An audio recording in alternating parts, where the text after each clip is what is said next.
Please be seated.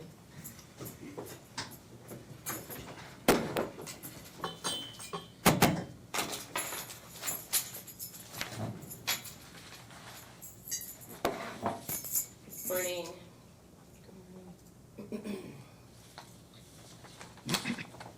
Okay, the first case that we're hearing today on the family law docket starts at 8:30 is the,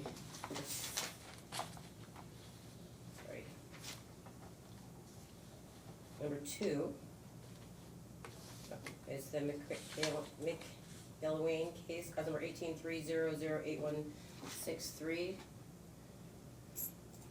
Are the parties present? Yes.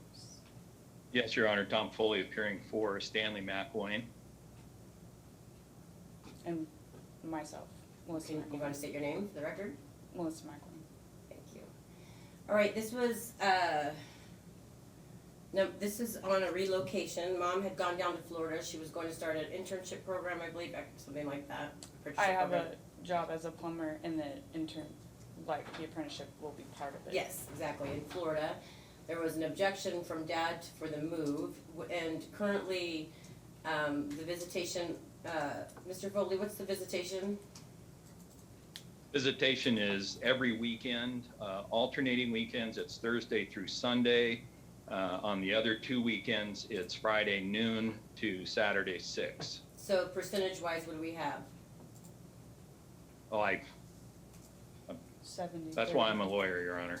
Ah, love it.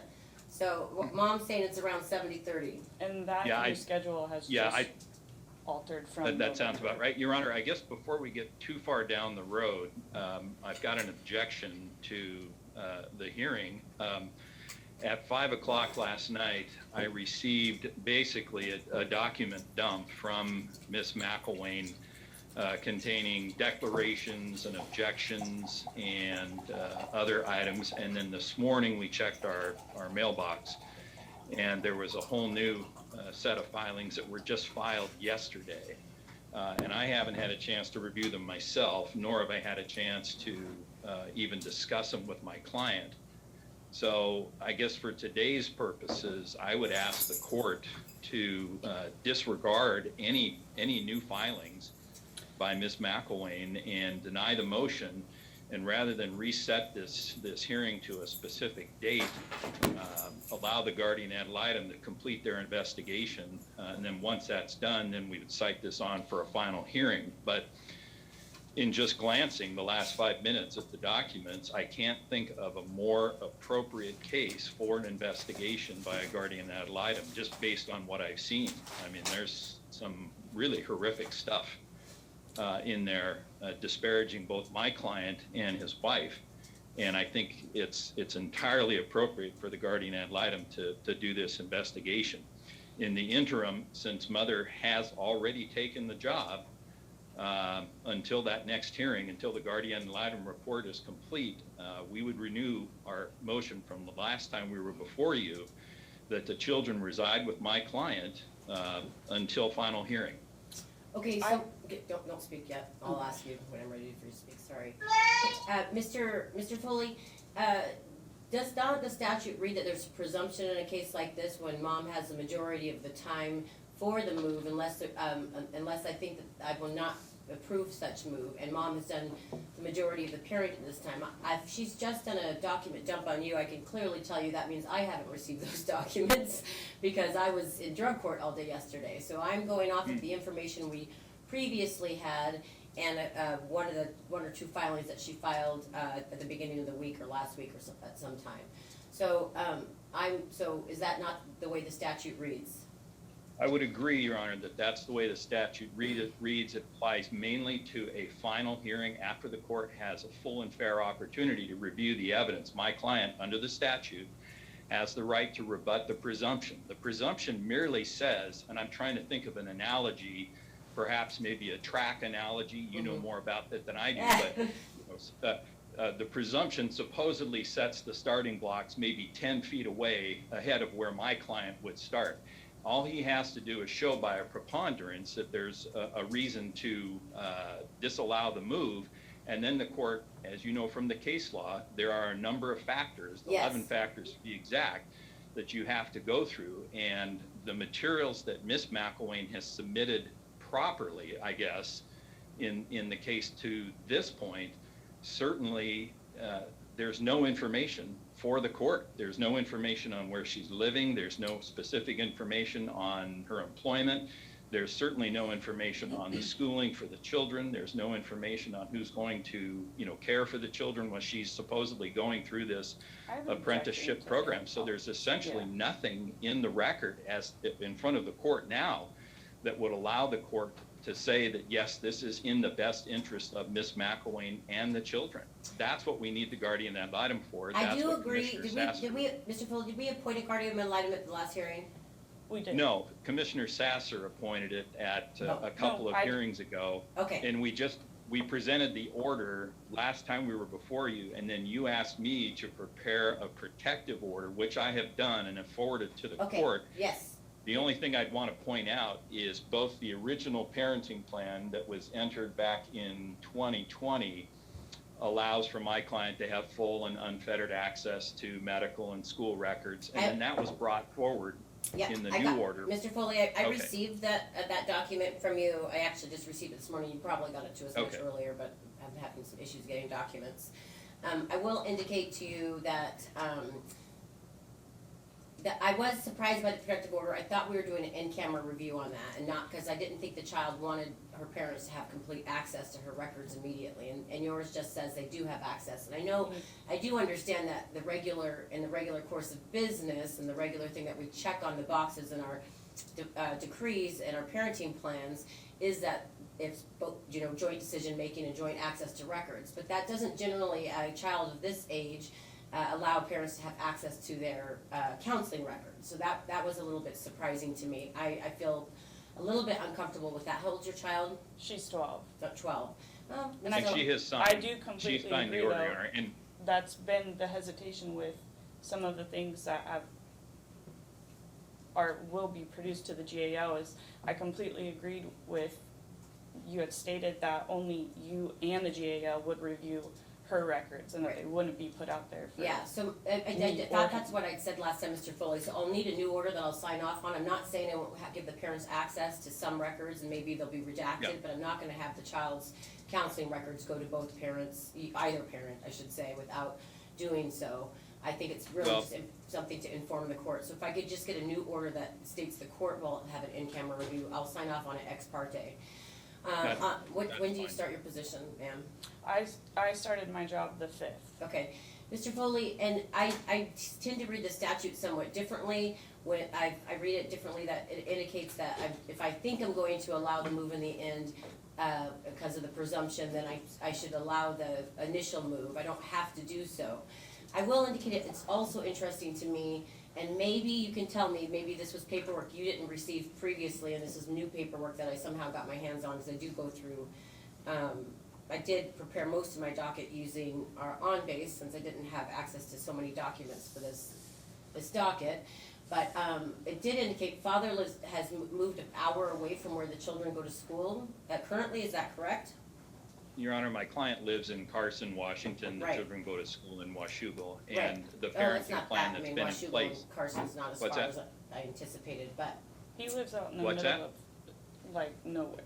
He admitted in the 11-17 hearing that it takes him an hour to get from his house to the children's school. So my problem is that we're not talking about somebody who's living next door to the children and who is the full-time parent or someone who's actually even exercised all of their parenting time when they've had that time. And so I'm confused. I dislike this statute more than anybody. I can tell you clearly, this relocation statute and this presumption. But I think that when this parent is mostly the full-time parent of these children, I'm not going to just switch parenting because of a move, because that's just not how the statute reads. I will make her come back with the kids, but the kids come back after a full-blown trial. If your client's able to show some type of detriment, because that's really the only area that he has to work on out of the different... Well, Your Honor, the problem is you haven't even considered the documents that we've submitted for today. Okay. Well, I think I've considered your documents, because except for because I saw the counseling records, And then for the court to make the statement that you have a parent who doesn't exercise the parenting time he's been given, that's an allegation that has been debunked by Commissioner Sasser. proven. As a I matter can of prove fact, it. all of the arguments that you have before you from Ms. McElwain were debunked by Commissioner Sasser when she expanded No, my they were client's not. time. She took sole decision-making away from Ms. McElwain and made all of the decisions joint. That was I think the court is, you in need all to not due talk while respect, he's Your talking. Honor, You're- I think the court is making a mistake by not holding an appropriate hearing to Okay, hear my all client's right, objection. well, we can hear this on Monday at 9 AM. I'm not gonna put this off for a long, and I'm not waiting for the trial, that's for sure. The presumption goes in mom's direction. I have nothing to rebut that presumption at this time. You admit that this is like a 70-30 split. Father moved an hour away from the kids after the dissolution. And so these, on an everyday, it's not as if he's even, can even pop into the school and see them on an everyday basis. I don't know, I don't think it's healthy for the kid. I think that would be a detriment to the kids when she has been the primary parent this entire time. And I think that you would argue the same thing if she was your client and it was the other way around. Well, Your Honor, I think, I agree that Ms. McElwain has the right to pursue her, whatever career she wants to pursue. The problem is that changed when they had children.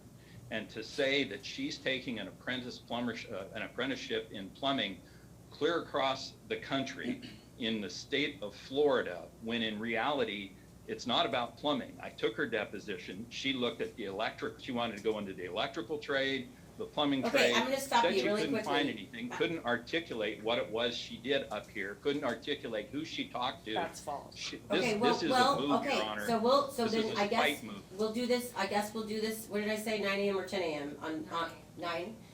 We can do this at 9 AM on Monday, but what I have to say is your client in arrears in his child support? Yes. Your Honor, you'll have to.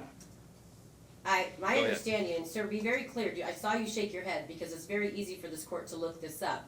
My understanding is you are in arrears, in significant amount. I don't believe that's true at all, unless I've missed something. I've been getting overpayments actually from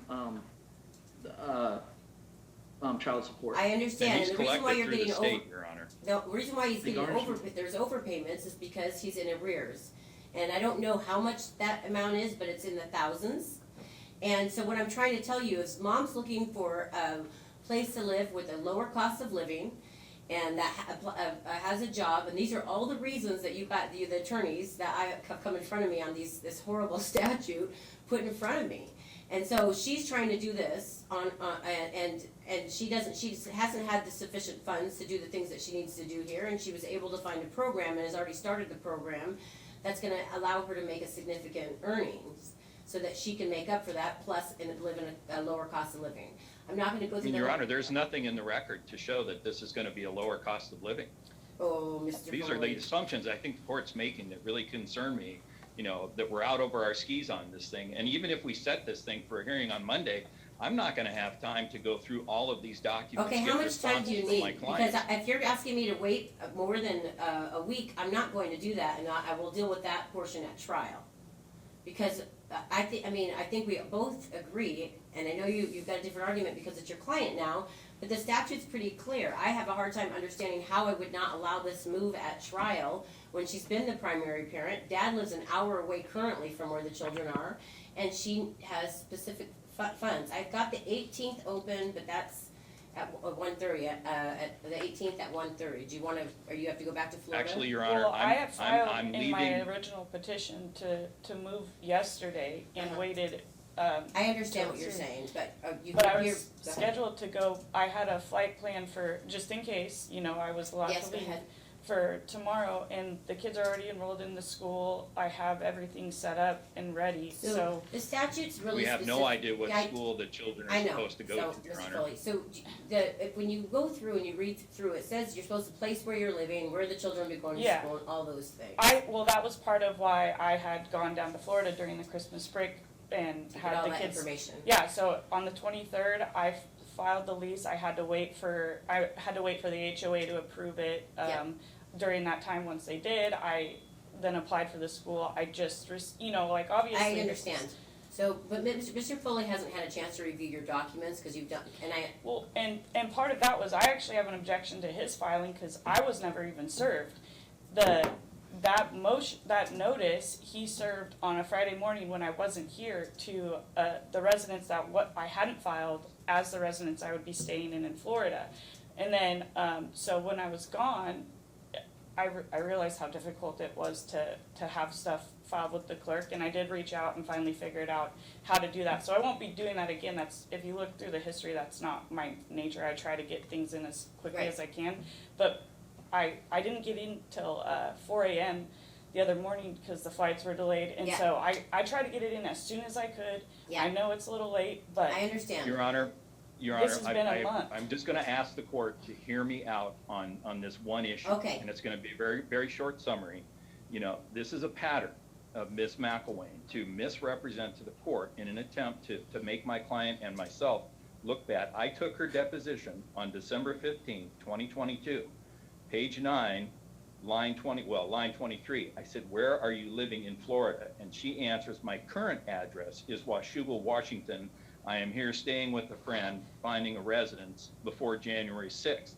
So then yesterday, my assistant was checking the Odyssey system to see if anything new had been filed, or I guess it was this morning, I apologize. And there is a notice of change of address in there that we have not received, which was filed, I think, on the 2nd or the 3rd of January. So for her to sit there and represent to the court that we knew where Mr. she Foley, lived. I don't feel like she's misrepresenting. I think she's not an attorney, and she doesn't understand the exact rules. And Oh, Your as Honor, soon as she got in her. contrary. Okay. She's made the same arguments in front of Commissioner Sasser. Well, I'll go back and look Commissioner at the court's record, and I'll talk to Commissioner Sasser. I will allow you to apply, appear via Zoom, but I'm not letting the kids go until we have our hearing.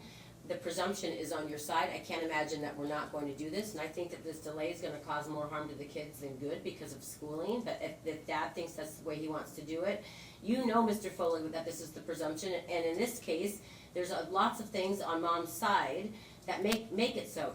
I cannot say it would not be a detriment to these children to be away from the mom. So, and I don't think your client can say so as well, but we have a GAL. We have a GAL coming on board, so we'll be able to make that determination at trial, depending on what the GAL finds out. And it's gonna be unfortunate if the GAL thinks, it indicates that this is the best place for the kids is with Mom, and we're doing all of this, even though we know the presumption is what it is. But, and I did Your reach Honor, out to the GAL already. go ahead. Go ahead, Mr. Foley. and Your Honor, believe me, I've been at this long enough to know the handwriting's on the wall. So no matter what my client submits, it honestly doesn't sound like it's going to make any difference. As I indicated to you before, Mr. Foley, this statute, I think, stinks, allowing parents to move across country when both parents are in the same state and they have an ability to visit the kids. But I don't think your client, just from the record that I've read through, and I did go back and read through some of the old case stuff, can rebut this presumption. And but yes, I know that you think that you see the right and the wrong. I think I see it too, and I disagree with the statute in and of itself. This is an interesting case, though, where your client moved an hour away from the kids, and now he's indicating that he thinks it's bad for the mom to move with these kids. He's not. Well, he's Your not Honor, dealing with them. I would point out that there is, first of all, Carson to Washougal is not an hour. That's number one, because I practice up there all the time. Number two, there's a lot of people that live in Stevenson, Carson, Bonneville that commute every day to Vancouver. I agree. So and does your client go to these school functions during the week for these kids? Yes, and he attends their jiu-jitsu classes. He attends their football games. Okay, so if the court's already made up its mind. I haven't already made up my mind. The statute made up its mind, and we've got this. Well, but the way you're shaking your head and nodding, I mean, I understand. Well, I'm shaking my head because this is the same argument that I get the other direction all the time, and like I said, I dislike the statute itself, but she's the primary parent, has been the primary parent, and she does, and she does have the kids all prepared for the situation. My biggest All concern right, is to find well- out what the child really wants, the children really. Couple of things, Your Honor. Here's the reality of the situation. I'm leaving Wednesday morning, and I'm gonna be gone for 10 days. I do not want to try to do a Zoom hearing when I'm out of state on vacation. So that's number one. Number two, given the court's, I'm trying to think how to word this Without making me artfully. sound like a poo. No, I understand. I mean, I've run into different situations. Different judges view this statute differently, and you just happen to take the position you're taking, which I respect. It's certainly your prerogative as a judge, but I guess at this point, if the court would set some kind of a hearing, I do have a trial when I get back, starting on the 23rd with Judge Gonzalez. But if the court wants to set some kind of a Zoom hearing, I will talk to my client to see if he wants to spend the time and the money to contest this temporary move, because it sounds like it's going to be a given. And he's already spent enough money on this. I don't want to see him waste any more money. So two things. If the court is going to set a hearing, I would like it to be sometime after the 23rd. And then number two, allow me time to speak with my client. Okay, so you want me to have the kids stay here till the 23rd, sometime till after the 23rd, and have the kids stay here? I have the 18th available, but you're saying that's too soon. Well, I'm going to be out of state. Oh, I thought you said 10 days from today. I'm What sorry. about the No, Monday 10 days morning starting this Wednesday. Okay, I apologize. And so you want me to leave the kids here till the sometime past the 23rd? Yes. What about the Monday morning hearing? Because I have to work. I know, you're gonna have to just appear via Zoom next time. I know, but if I have the kids and it's my residential time, then I don't know, can I take them with? So this is the thing, unfortunately for you. You started this process way too late to already just be able to jump out and move. Well, I filed all of this back in, well, first of all, I let them know back in November. I don't care about, I wanna talk about the legal process. I know you don't have an attorney. That when you first filed your notice of relocation was when? 11/15. Is that accurate, Mr. Foley? Your Honor, I think sounds about right. Commissioner Sasser told her that, once she made it, Commissioner Sasser aware, Commissioner Sasser said, well, you're not going anywhere without an order of the court. Right. So she knew that going in. Okay, all right. So, regardless, and so you've already Or the spoken to. children weren't going anywhere. Commissioner Sasser did say that on the 3rd. I don't care what Commissioner Sasser, we're in a new courtroom now. All I wanna know now is, when will you, She told me there was the 60-day, time period. objection period? Yeah, so I filed, as soon as I knew I had the job, I extended it to as far out as I could reasonably. That's why I gave the date of the 5th. Okay, I'm actually prepare. not concerned at all about any of your guys' timing right now. What I'm trying to figure out, so you've spoken to the GAL already. Yeah, I reached out to her, after we had the hearing on the 2nd, I reached out to her, said, hey, I'm available whenever you need, I'd like to get this going as quick as possible. Mr. Foley mentioned he already reached out to you, and gave her all the information I could. And then I didn't hear back from her till actually the day before yesterday, and I sent that email, but she said she hasn't heard from Mr. Foley, didn't receive any orders, and that her retainer was the $3,125, and she had time available mid-February. So I'm more than willing to do the GAL. I think Well, we're doing the GAL, Yeah. that's not my point. Well, he keeps saying I'm trying to interfere with it. I have Oh, I'm sorry, no I didn't problem. hear him say that. Did you say that, Mr. Foley, that she's trying to interfere with the GAL? Well, he said it No, Your Honor, repeatedly and she implied it. actually has the order. She actually has the order, Your Honor, that the child signed, but we got an email back I from got her it yesterday. saying she was not going to send it in until the protective order was signed. Okay, well, that makes sense as well, Mr. Foley, really. I mean, and also. I agree. The protective order doesn't actually say what the court had asked, so I also have concerns about that, because the child was, what we were all heard was the child was concerned about everybody getting the records, but she was willing to have the child's records be. Well, no, unfortunately, Your Honor, that was Ms. McElwain, that wasn't the child. What? The child signed the guardian ad litem order. So Ms. McElwain is the only one that's told you that the child is concerned about that. And again, that's the concern I have. I think the guardian ad litem needs to investigate this before the court, makes a decision, so. Okay. So the children are staying until we have our next hearing. It's gonna be sometime after the 23rd. You'll have to come back. You can appear for it via Zoom, and then once the court makes its decision, then if I did make the decision for the children to move temporarily before we have our actual full trial, then you'll have to come back and get your kids. I know this is a disservice. I mean, it's not really a disservice to you. I think it's a disservice to the kids if they end up having to move anyways because of the way that school's going. But if this is how Dad wants to handle it, I think that we need to have more information regarding what the kids want at this time. Is there any way to do it on the 5th? I mean, the Mr. kids. Foley does not have time to he's going out of the state and he's not back and he has trial on the 23rd, so. Well, that just seems a little unfair because I filed all of this. I know, so, I'm sorry. Well, I know- last night at Yes, 5 Mr. o'clock. Foley, so I'm sorry, Your Honor. you filed it the best you could because you weren't in state and you had to go through all the things you had to go through to file it. And procedurally, all the boxes have not been checked the way that they were supposed to be checked. It's kind of silly in some ways, but it's the way that our law works, and Mr. Foley has a right to be able to have a time to look through and review all those documents and make the arguments that Yeah. he needs to make lawfully. And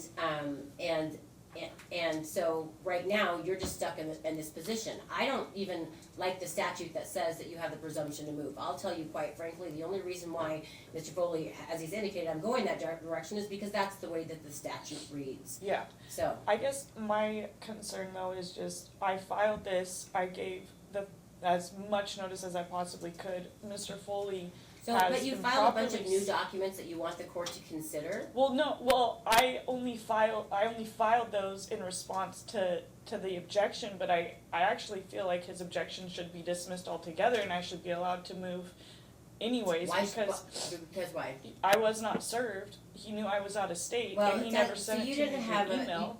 You didn't have an actual resident. He has to serve it to the last known residence. And like he indicated, your notice to move, what date, your notice of change of address was filed when, Mr. Foley? January 2nd or 3rd, Your Honor. That's not enough time. No, the 5th. It doesn't matter. It's like, how would they know where to serve you any of your information? There's a certain amount of time of notice. No, I served that document on the 15th of November. With the new address in Florida? With where I was staying while I set up the residence and everything. Mr. Foley? Your Honor, that's not true. When I took her deposition on December 15th, she said I'm her asking when the residence. notice of filing of when she was moving. Or change of address. Well, Your Honor, that hasn't been filed, so it was sent to my client, so I can't say. I have tried to do I believe it everything. was sometime in November because she had represented, I think shortly before that, to Commissioner Sasser that she was not moving, she hadn't discussed it with the kids, and then as soon as Commissioner Sasser entered the order on November 17th, I think it was shortly after that, because the order did not go in Ms. McElwain's favor, it was shortly after that she filed the intent to And relocate. when you say the order didn't go in Ms. McElvain's favor, what does that mean? Because Well, I'm trying to understand, there's nothing that Commissioner Sasser can do. She can't handle a relocation, so I'm confused when you say. No. It was on the temporary order, Your Honor, and that's when she switched the decision-making from sole decision-making to joint decision-making. And can you tell me why it was ever made sole decision-making? I think my client was just tired of dealing with Ms. McElwain. To be honest, I think he threw in the towel, and if you look at the visitation schedule, you'll see that. So we spent quite a bit of time with Commissioner Sasser going through all of these various motions and arguments by Ms. McElwain. Okay. That eventually Commissioner Sasser said no. And so if you look at the November 17th order, you'll see it's heavily It also is interlineated with Commissioner Sasser's notes. As a matter of fact, I should point out one of the emails to your judicial assistants from Ms. McElwain basically says that I was the one that went back and altered the court document after the commissioner's hearing, and that the handwriting in the order is actually my handwriting, which she knows to be false. And if you look at Commissioner Sasser's signature page, Ms. McElwain was in court for that hearing when I didn't Commissioner sign Sasser Okay, well, made the changes none of that this she has made. anything to do with the decision we have to make today. You're not taking the children back with you right now, because I want Mr. Foley to have enough time to respond lawfully. We have a hearing, our hearing will be set on January 30th at 3 p.m. You can come via Zoom, and then afterwards you can get plane tickets for your kids if that's what the court decides, and otherwise we'll do something different. Mr. Foley, I know you said you want an opportunity to talk to your client, and I know you disagree with the way I'm leaning, but it's not me that's leaning, it's the statute. And I'd like, if for some reason your client thinks that he's not gonna be able to overcome this presumption, I certainly hope that you'll get back to the court sooner and to Ms. McElvain sooner, so that these kids can be in a stable position. I have a hard time, I mean, I really look forward to the GL's report on this, but that would be really devastating if the GL determined that that would be detrimental for the kids to be separated from their mother, since she's been the primary parent this whole time, because I think your client understands his relationship with his kids. And I'll say the same thing to you, Ms. McElvain. If you know that your kids would prefer to stay here with their father, and because they don't want to leave, because one of the things that was mentioned in Mr. McElvain's information was that all the grandparents live here and all the family lives here, and you're moving toward, there's one cousin over there, and that can be detrimental to the kids to leave everything that they know and want to be around. Well, of course they've painted it in the most negative. Of course they way. have. Yeah. I'm saying, well, I did the same thing that you guys said to Mr. Foley. Both of you guys are painting things in the way that you want. I have a hard time understanding children who have lived primarily with their mother, or if it was their father, deciding that they want to just not be with that parent. So I think it's unfortunate. We'll find out who's fighting just to be fighting in the end, and that's going to be unfortunate. Either way, it's unfortunate for these kids, because I think these parents can make this decision. I know it's important for both parents to fight for their children. Their children need to know that their parents fought for them, but we have a statute that's on point that goes through specific factors and starts with the presumption. So I'm putting that out there. I'll see you guys back here on the 30th at 3 p.m. There will be a Zoom a link sent to you, and I'm sorry, Ms. McElvain, that this is the way that this is going, but you did not file your things in the primary time, and everyone has an opportunity to respond to these things appropriately. Okay. And Your Honor, if I may, I did Hold on a second. request Mr. Foley, that what? in the interim that we renew our prior motion that until the 30th, the children should reside with the biological father. Well, that's what's happening right now? Well, she's living in Florida now, and the children are living with the grandparents. So what did I say last time? I thought I said that they could live with the father. Well, I think that was just through the holiday, Your Honor, until Miss McElwain came back. So, but he's already made, they'll be in school on time. That was part of the visitation plan before Commissioner Sasser changed it. He would take the children to school on Mondays. So there were no tardies, there were no lates. So we just asked that in the interim until the 30th, or unless I notify the court. I'm going to ask you questions, and I want you just to respond to my questions. And I don't want to hear any allegations or anything else like this. Between the time I saw you last, where have the kids been staying? They were with him for winter break. Okay, and so now you're back, and it's your parenting time, and you think your parenting time that kids should stay with grandparents. That's where we've been living. Okay. And it's close to their school. He already stated in the hearing when we were trying to figure out custody, but you're going to be gone, and he's going to be here. You're saying he shouldn't have parenting time while you're gone. No, I'm just saying, he's already stated that getting them to school was going to be an issue for him. But he's saying he wants to do it, and That's not correct, Your Honor. I don't care what's correct or not. I'm just trying to make this final decision where these kids are going to stay.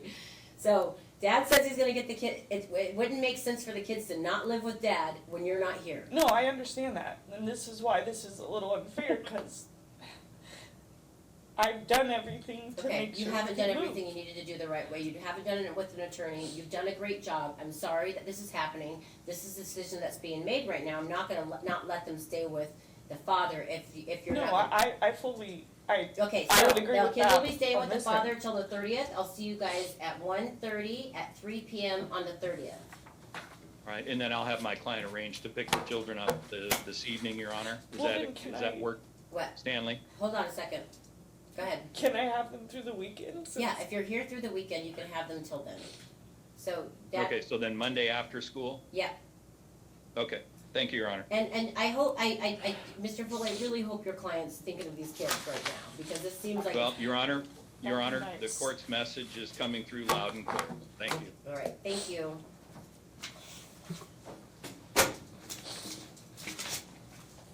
Okay. Mr. Bean, what are you here on?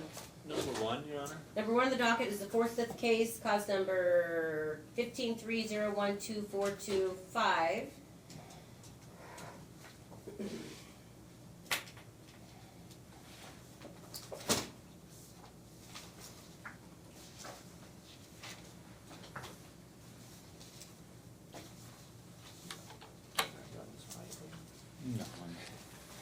This was on, I had for one in my hand just a minute ago. Go ahead and start talking to me, Mr. Bean.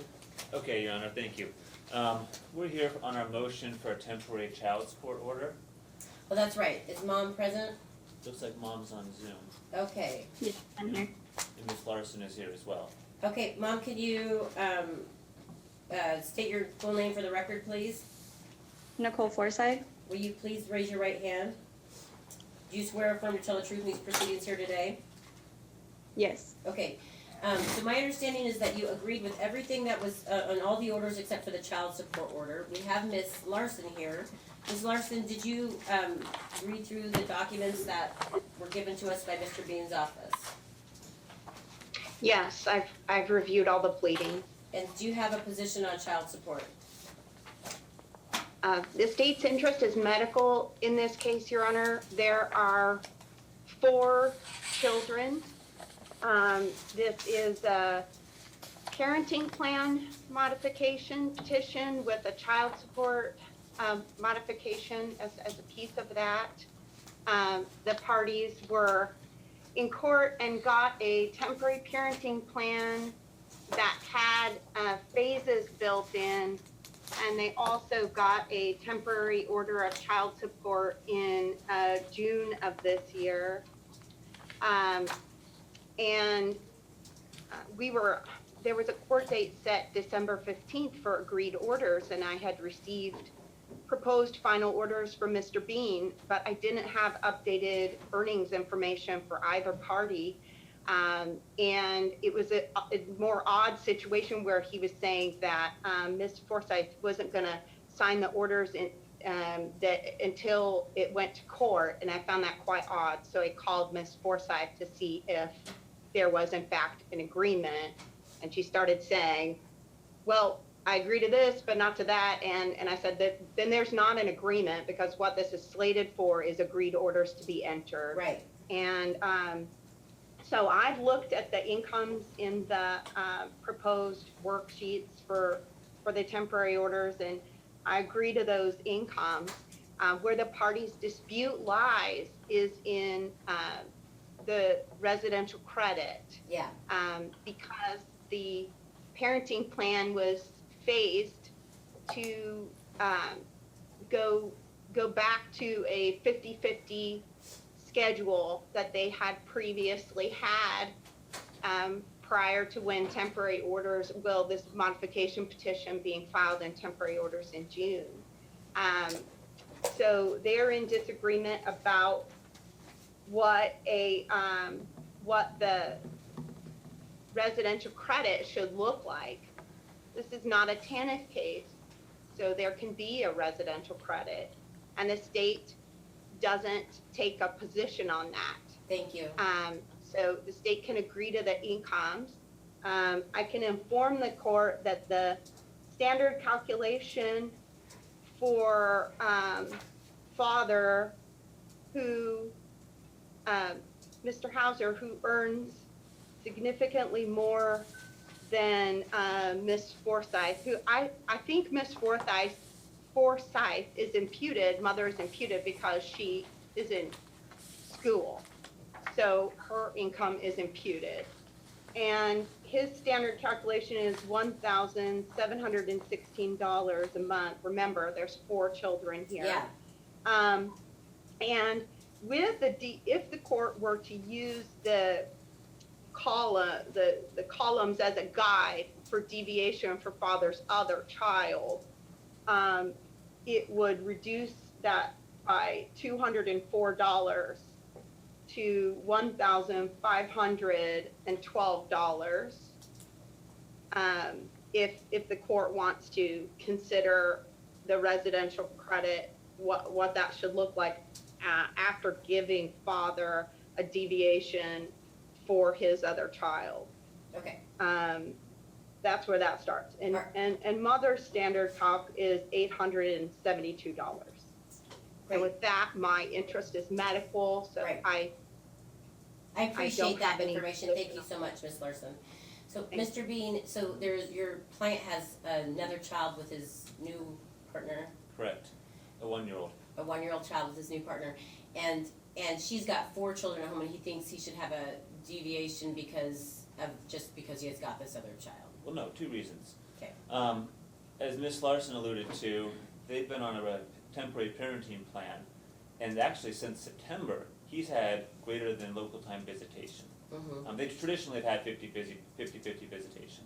There was a phase-in during which he met several requirements, and he phased back up, and then October, they're at 50-50 time again. Mm-hmm. So our primary request is for a residential schedule credit, because he spends half the time with the kids, he's paying for half their costs. Right. So that's our initial request, and we included that formula with our worksheets, and that actually reduces the, under that formula, which isn't mandatory, Yeah, but it is suggested, reduces the amount down to $422.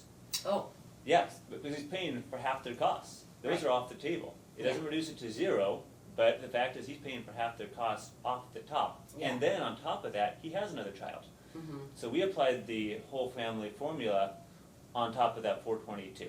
And that reduces, using those 2 deviations down to $372 per month. Now, I'll note a couple things. mm-hmm, These aren't mandatory deviations, neither of them are.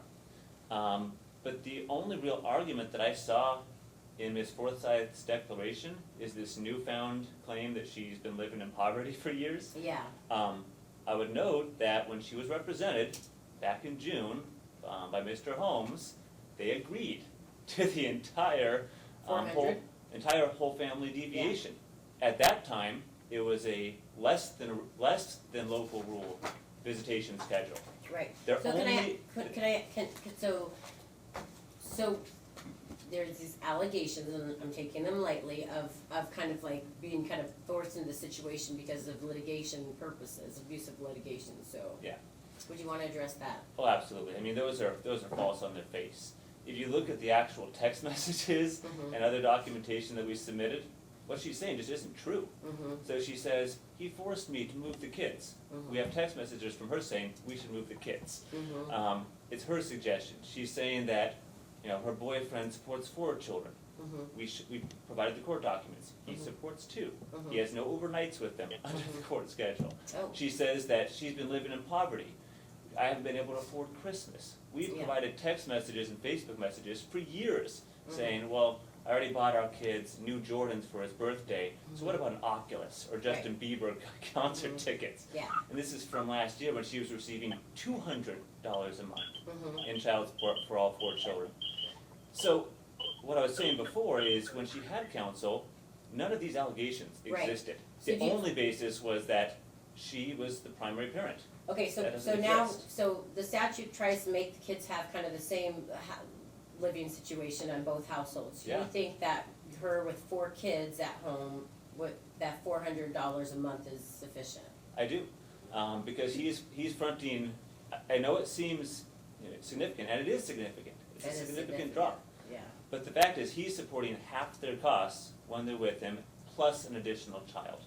She does not have any additional, children who she's obligated to support. mm-hmm, And she's been receiving this full support amount since June, and they've been exercising 50-50 time since October. So when she's you say actually the full been, support amount, I'm sorry, the amount for all the children based upon when she was the primary parent. okay. So there's no deviation based on the fact, There was no deviation then, there was the deviation based on his other child. right, so and you want the whole, We want both. right, you want them both, That was agreed to by her attorney. at that time, and not objected to by Ms. Larson at that point either. So, well, oftentimes, I'm so sorry, this makes me sound really dumb, we use more than one deviation in. Well, I think if the circumstances warrant it, the statute says the court may consider all of these deviations if the circumstances of the parties warrant it. I'm just a little confused, and maybe I'm misremembering, but I felt like the argument's always been in front of me is that you have one of the deviations. Well, I haven't encountered that argument. Okay. But I would say when you look at the statute, 2619-075, it allows for the court's discretion to apply either, both, or none of these deviations Okay. based upon the facts. Thank you so much. Ms. Forsythe, do you have any argument that you'd like to give to the court right now? Yes, the first thing I wanted to argue about the poverty thing and then him bringing up Christmas and whatnot.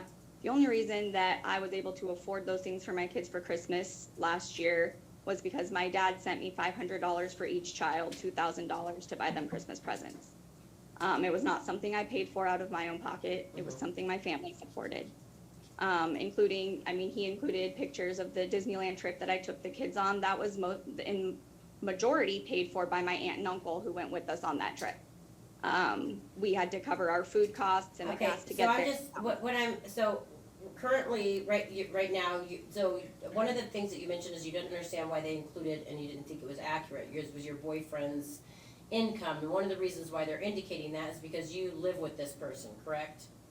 I do, and he does have just let me 4 finish talking. So children. you live with that person, and so your household, even though he has no obligation to support your children, the household is being supported by the living expenses and such are assisted with this person living in your home. Is that correct? Yes, he pays his share, and in the financial document that I filled out, I only put down the amounts that I'm reliable of paying. Well, that 'cause he makes pays sense to me. I understand that part. So how much? But you're not currently getting any other assistance besides medical from the state. Is that correct? I also get food stamps. Okay.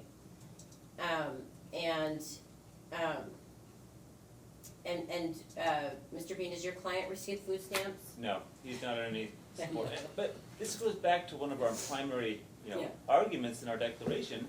She makes a lot of pretty dramatic claims. She doesn't provide any documentation. I don't care about all the claims about all like that. If she's on food stamps, we know that she's receiving assistance from the state. We don't know she's on food stamps. She's been making these claims about how she's needed, to have her. She was a sponsored family for Christmas. You don't believe that she's receiving food stamps? Well, I have no proof that she is. Ms. Larson, is this something that you can get information on for us? Verify food assistance? Yeah. Yes, Yes. I can do that. How quickly could you do that? You're on mute. You're on mute. Mute. There. It'll take me 1 minute. Okay, we'll I'll come be right back to back. this case. Thank you so much.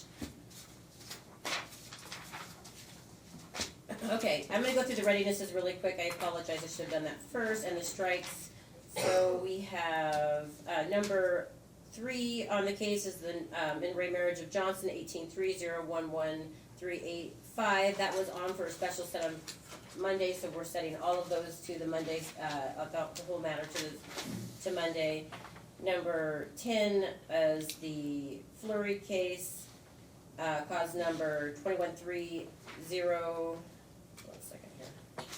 2130162606. That's, the final orders were entered yesterday. Number 12 on the docket is the Ramirez and Buell case. That's cause number 2230021806. That's set over to next Friday. I believe that's it.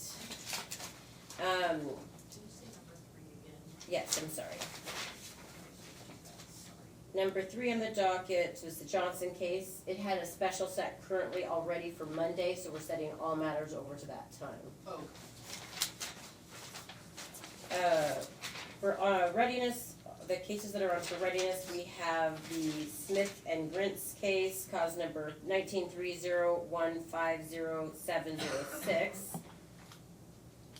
Are the parties present? Yes, Your Honor. Teresa Foster for the father, Tyler Smith. Thank Good morning, you. Your Honor. Elizabeth Christie for Dakota Grants. Thank you very much. Okay, I see here, trial date, let me see. I lost some paperwork here. January 31st, Your Honor.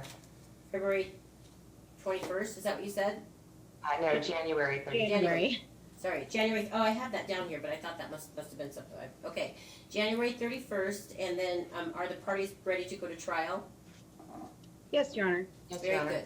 All right, so we'll have your exhibit list and your witness list by the 17th, of January, and we'll have your trial brief and, your exhibits by the 19th of January.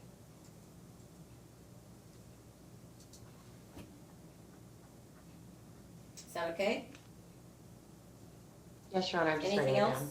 Yes, Your Honor. Nothing further. Thank you Thank so you, Your much. Honor. Thank you, counsel. See you soon. Bye-bye. Have a good weekend. Okay. Thank you, you too. Also on for readiness, I think is the polling case, which I will leave for later because it also has a, contempt with it. Let's make sure that was the only other readiness.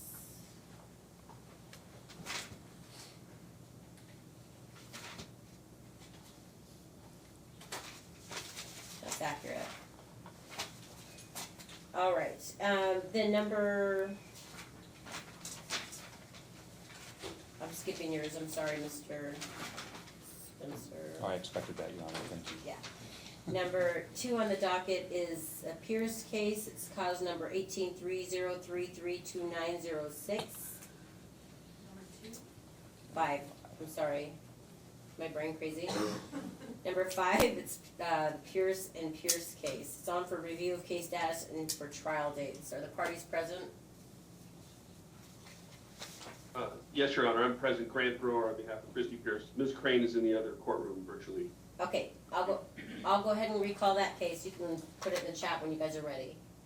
Thank you. Thank you so much. Number 7 on the docket is the Headley case. It's cause number 2300933106. For the parties present. I did see that the GL had indicated that the Headley case is on for entry of orders, that the draft orders are not available at this time, and that they're in another courtroom, but the Headley should be here anyway. So I'll come back to that case. Number 8 on the docket is the Watson case, 23018936. Are the parties present? Yes. Oh, I see you, Miss Watson. Mr. Ball, are you here? I see you're here, but are you really here?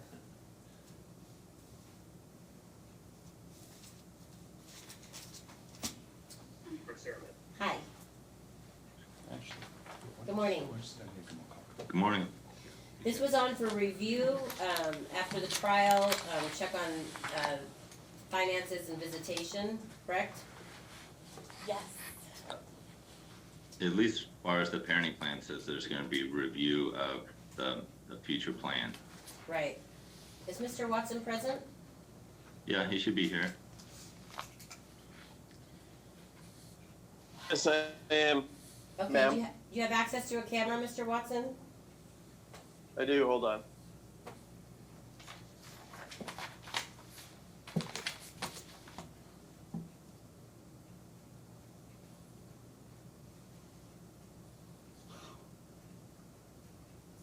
Okay. Okay. Mr. Ball, did you have any arguments you wanted to make? I didn't receive any paperwork on this case. Yeah, I didn't, I guess I didn't realize that we were coming back to just to look at everything today, so, anyways, What did you think we were So- coming back on? I wasn't sure. Okay, Ms. Watson, how have things been going? Okay, Terrible. okay. you're gonna have to kind of get together. Do I need to give you a break before we get started? No, I can Okay. pull it together.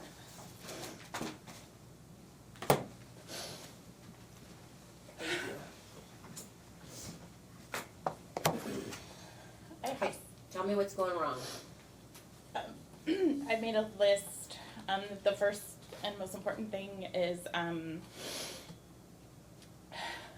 it turns out all my other 2 kids are getting evaluated for autism, and my twin daughter Lila, I took her to the pediatrician, and she filled out a form saying she wishes she was dead every day, and she's upset about visitation, and the pediatrician, then she and I had a talk, and she said, like, this is really concerning, and I want her to get evaluated for ADHD and autism, and she just finally got off the wait list and just started therapy.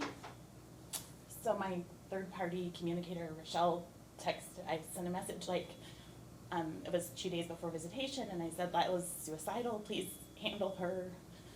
I just want to give you a heads up. And he hasn't stopped talking bad about me, and she came home and seemed fine, but then the morning of school, she's in tears, but I'm trying to drop her off to school, and she says, I got up the nerve to ask Dad if I could have visitation on weekdays, and instead of the weekends, because I like to be at home with you and relax on the weekends, and Dad says, you rot with your mom, you're rotting with your mom on the weekends when you're with her. And I was like, oh my goodness, and Okay, I'm gonna stop you. Okay. Mr. Watson, did you have anything that you'd like to tell me about the visitations and how they've been going? Your Honor, I believe they've been going rather well. I did not say that they rot with her on the weekends. Okay, I have a screenshot of Mark's text saying he's the one that said, I made the rotting comment. I can provide to you. Yes, but it wasn't saying with you. It was, I said rotting in the room, playing video games or whatever. I believe kids need to get out and get some exercise and some fresh air to make them mentally and physically better. okay, what's been happening, so give me the visitation schedule. So, Your Honor, the visitation schedule, he has every other weekend except when he works 2 weeks in a row, then he has 2 weekends consecutively.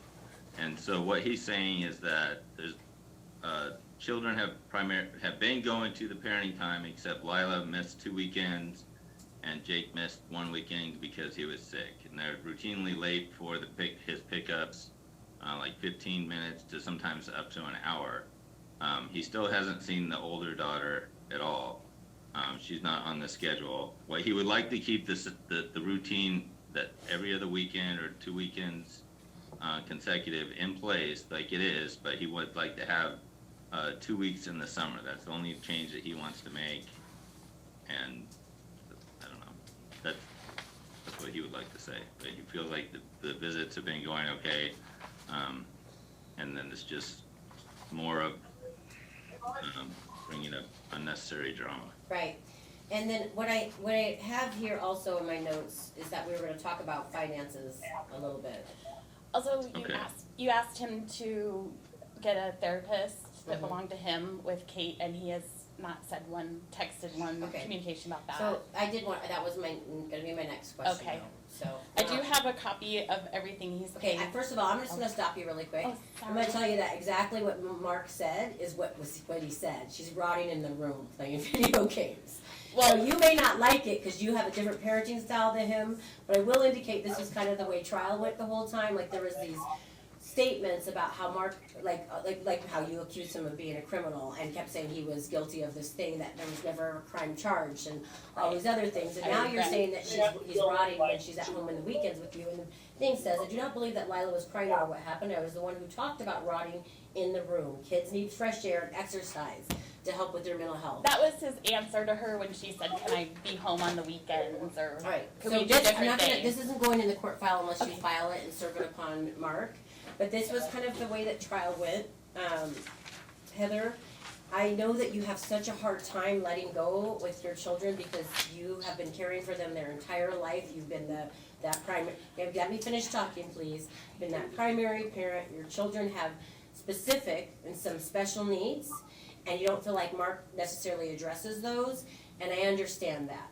But what happens is when they get upset, which kids do, and when they're going back and forth between parents or whatever they do, you just go there with them. No, Well, the I mean, statement you have to- just made that he said that they're rotting on the weekend at home with you. That's just not what was said. And you said you had an email, text message that said just that, and it was exactly what Mark said it said. I don't think it's okay to say that you're rotting. You I can't- tell my kids they're rotting in their room when they're sitting there playing video games. I'm not saying I'm the best parent. In fact, probably should never use me as a barometer. Yeah. But my whole point is like that's what the phones, these devices, these things, and these kids. If there's depression, they're saying the last thing they should do is be on devices, be on phones, be on video games, and they need to get out there and do things. Mark's saying that he has a different parenting style than you. Okay. So now, Mr. Ball, you've asked for, so Mr. Mark, tell me about counseling. I thought that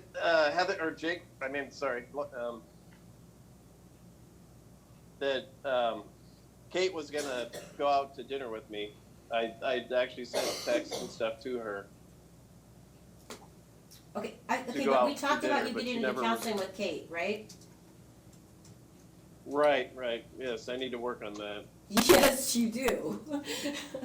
So that's what we decided. I love that Mr. Ball's asking for 2 weeks in the summer, but I'm not doing that 2 weeks until we know that you're working on that. Because that was like, when were we here with each other last? September 12th. September, Yeah, Mark, it's gotta be a my priority. birthday. It's gotta be a priority. So financially, what were we talking about financially? I'm sorry again. He promised you that he would pay $800 twice a month in addition to his garnishment, and I have a copy of. He's never once paid the $800. It's like 1 month it's $450, 1 month it's $700, 1 month it's $500. I have no idea what's coming in, and it's just never what. Consistent. Mark, talk to me. So I was going with the 4,000 total Yeah. every month.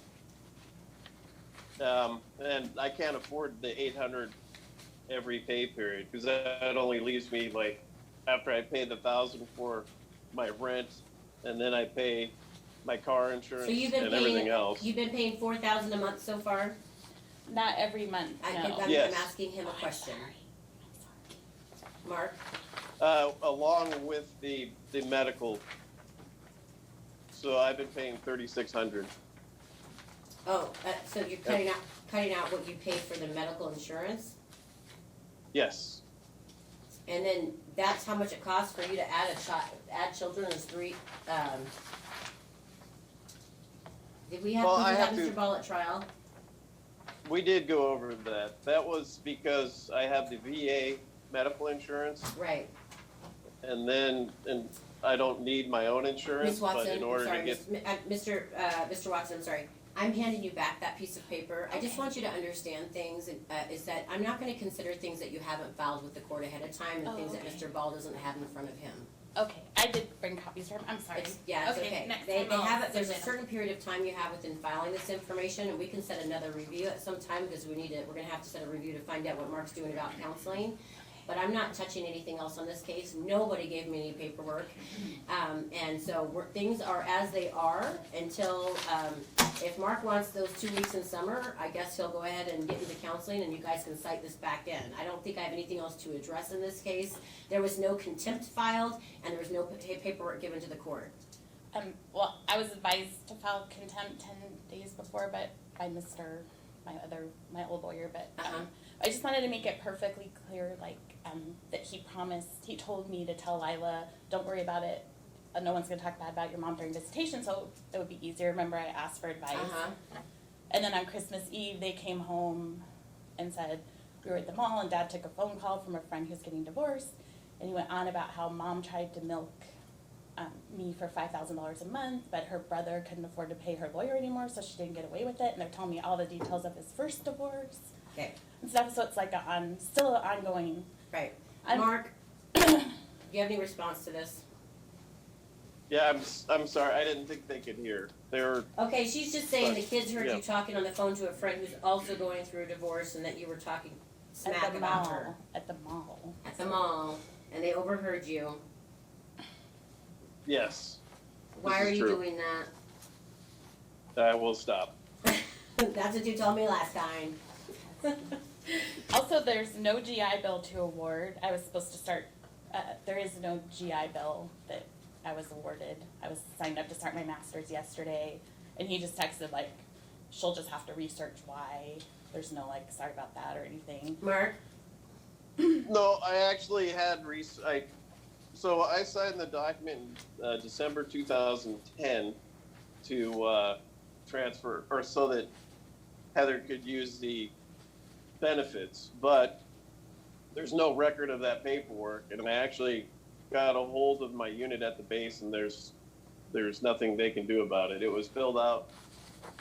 That paperwork has to be done when you're on active duty, so I filled the paperwork out in Afghanistan, and it never made it into the system. So I have some people still trying to work and figure that out at the base. Okay. How we can get All right. that, but it doesn't look very promising. I'm sorry to hear that on We everybody's part. I'm sorry to hear that on everybody's part. And remember, one of the reasons why I made the maintenance the way that it was is because Heather was going to be able to go to school using your GI Bill benefit. So that may be something that has to be addressed.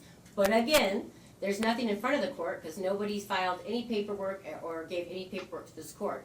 So if anyone wants these things to be addressed, such as naughty talking and the children's adverse response to being with their dad, which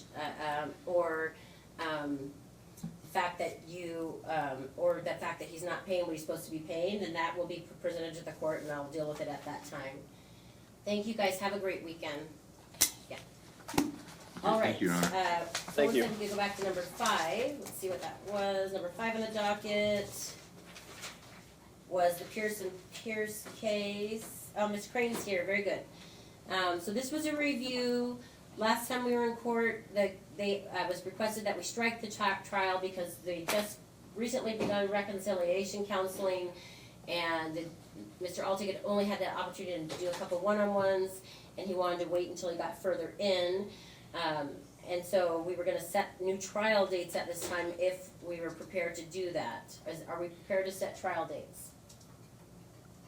I think that's where we're at. I don't know if we can go any further with Mr. Altig at this point. Ms. Crane? Well, Your Honor, yeah, that's the problem is Mr. Altig did 6 sessions because in the temporary order it said there will be 6 sessions and then we'll have a review, and basically based on what the mother and the children have said, it doesn't appear that any more sessions would move us forward in any way, and it doesn't look like we can resolve this at this particular point in time. So it looks like we're going to have to set this matter for trial. Great. I've got June 12th and 13th. I've got June 26th, June 27th. I've got July 10th, July 11th, July 17th, and July 18th. I'm going to go slower now. In the month of June, I've got the 12th and 13th, because I understood this to be a two-day trial. Okay, all right. 12th Can we go and out? 13th. And then I also have June 26th and 27th. Would Your Honor be opposed to having your JA send us dates? Because I know. I'm my sorry? schedule is- Yeah, my I can son's do getting that. very developed. Would that make it That'd be easier great. for you guys? It Yeah, I would. think a little bit, Your Honor. Because you don't want to listen to me ramble really quickly? All right, thank you guys. Have a great day. Thank you, Your Jennifer Honor. will send Have this a to good you. weekend. All right, you All too. right, bye, counsel. All right, number 9 on the docket's the Diamond case. Cause number 21-30093-606. Hi guys, I'm so glad I'm not calling you last. How's it going? Did the paperwork that we needed to get taken care of last time that we spent all that time doing, did everything get taken care of on that? I made sure of it. Oh, good, that's wonderful. And then, can I just ask a really quick question? In Mr. Diamond's paperwork, what he indicated to the court was that the only protection order there was a mutual protection order, is that accurate? No. I didn't think that it was. That's all we had. She What? just put another one on me. I'm sorry, ma'am, if you for would have read my harassment. declarations, you understand. I must not have I gotten didn't it. get her declaration. Okay, sir, my question is, when we were in court last time, my understanding was there was some, an anti-harassment order protecting your ex, and now, And me. so that was the It joint mutual, one? Yes. Is that accurate? Yep. But currently, they've given you one it's a temporary? Actually, it was, yes, no, not temporary, it's a year now, 1 year, They declined the domestic violence and gave her harassment. Okay, for 1 year. so there is one. Okay, so that's neither here nor there, I just was wondering, I was confused by the whole thing. So you're here now because you're saying you haven't had any visitations with your child in a while? I haven't had Significant. visitation, I haven't got my things from the house, and. What about the things from the house? Oh, Okay, just talk, let's say, he's made this long list of all the different things that he wanted from the house, right? yeah, Your Honor, that is actually not a part of the divorce decree. That was something that he failed to do during the divorce, and so when the divorce was final, his attorney asked if he could add this list on there, and I Uh-huh. said, okay. Well, then that's That, part I of mean, the divorce. So, and if you read at the top, I'm sorry, I guess, I Just filled tell out me, all these so he declarations. said he got, I'd like to point out that it says at the very top of that list that it may or may not be in possession of these parties and may not be able to be found. okay, I did my due diligence as best as I could. I have combed over my property. I have paid for 2 storage containers. I have sent trucks with my nephew. He came, Mr. Diamond came and inspected every pile that was made. He came and asked, he wanted his TV, I took the TV. He wanted his couch, I took the couch. He has the bedroom set. I mean, everything that he asked for, he has gotten. The only 2 items that I actually do still have on that list are the pool table and the swing that he's referencing. The swing, his daughter loves that swing. She spends a lot of time on that swing. but it was It's on the reason why I list kept it. originally, It is on his additionally typed up list, yes. but that was attached to the divorce decree? But it is not a part of the divorce Yes, it decree. is. Okay, and so, And the pool table, Mr. Diamond did not purchase that pool table, he got that pool table but, for okay, free. so these things and- were on, these items that he listed were actually attached to the divorce decree? No, actually, can I show you, I mean, I turned in all this paperwork, I spent like hours and hours, and I don't think anybody I have even to read say, it. I'm pretty frustrated by the paperwork that I received as well. I mean, I Not turned in blaming you. time, hold on, there's so many, just a second, let me find his list. Yeah, and I thought I tabbed them all for you so you could go through it real quickly. Your Honor, this was in the divorce decree. So, It was see, it's not just, added. it just looks like this, it's not a. I understand, and then, Part but of it. at the time you got that list in court, did you object to the items that were listed on there? I didn't know what was on the list until after it was given and I read it. Okay, so you So, I told mean, them they if could you like, I attach can, it, you know. told them they could attach it without reading it. Yeah, well, I mean, I wanted to give him his things. He was a hoarder, Your Honor, and I wanted to get it out, Okay. so I could start. Can you get the pool table? You put it on the list, you didn't object to it. Well, no, but I mean, it was community property, I'll let you decide. Well, then, He I'm didn't deciding pay that he for gets it. the pool table. Talk to me about the visitation. There's no visitation, I'm not sure what I'm in contempt or. There's been no discussion of visitation, our daughter's an adult. There's no visitation. Oh, your daughter's an adult? Yes, she's an adult. How old is she? She's 31. What the? And She like has I said, autism. there's a guardianship in place, if he would just, She has refer to autism. that. She's been pulling restraining order after All right, restraining order, and I right. can't go to the house. So I don't even know, I did this, do you want me to hold her in contempt for not This is not for our daughter right now. well, that's what you have on my paperwork. I told you about my daughter, that No, she's no, no, keeping me you away have on my from her. paperwork as not allowed visitation. Right. I'm not allowed visitation. I'm not allowed to see my daughter. She has her phone. She's taken it away. I can't get a hold of her anymore. Okay, so There's there no way was to the one contact thing her. that something got cashed out. What was the check that got cashed out? $24,000 check that we had returned from a pool spa we were buying. What's going on with that? I handed the check to I'm her. not talking to you, I'm talking to X, Okay, Devlin. he never handed anything to me, he never had his hands on a check. It was actually for $21,833. It was I No, can. it doesn't, I'm not, don't worry Okay. about him, I'm not Okay, talking. anyway, so, I'm sorry, he wasn't always like this. Right. Okay, He so wasn't it was always for like this? $21,833. What happened to you? It was, Okay, go ahead. don't. And it was for a swim, a swim Spa, spa I got that he it. was Mhm. gonna give And then- to me.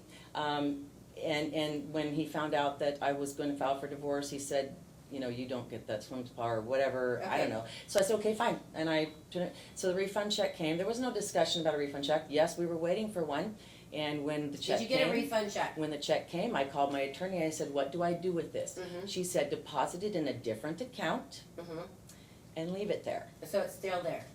Let me finish.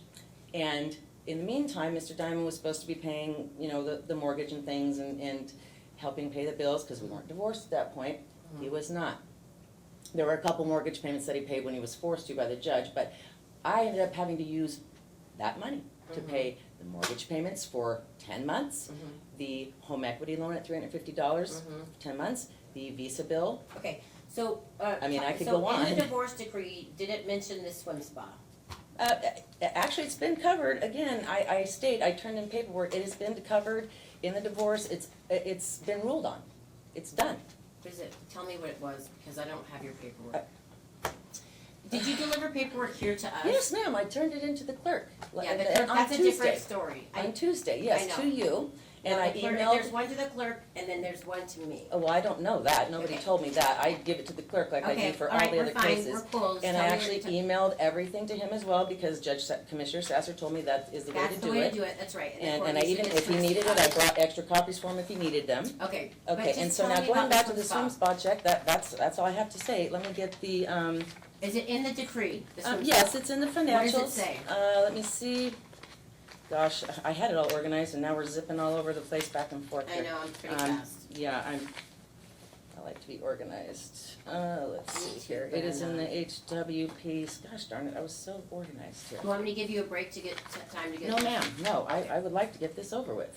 Yeah. This has been going on for almost 2 years. Yeah. This same issue over and over again. That's why I filed, I don't know if you even received my motion to file to dismiss with prejudice after this is over. Dismiss what, which I am practice? so sorry, other people's So, paperworks are up in here the, as do well. you recall what it says in the divorce decree? Okay, I'm trying to find the H and the W things here. It's just on the, see, I'm not an attorney, so I don't know what it's called.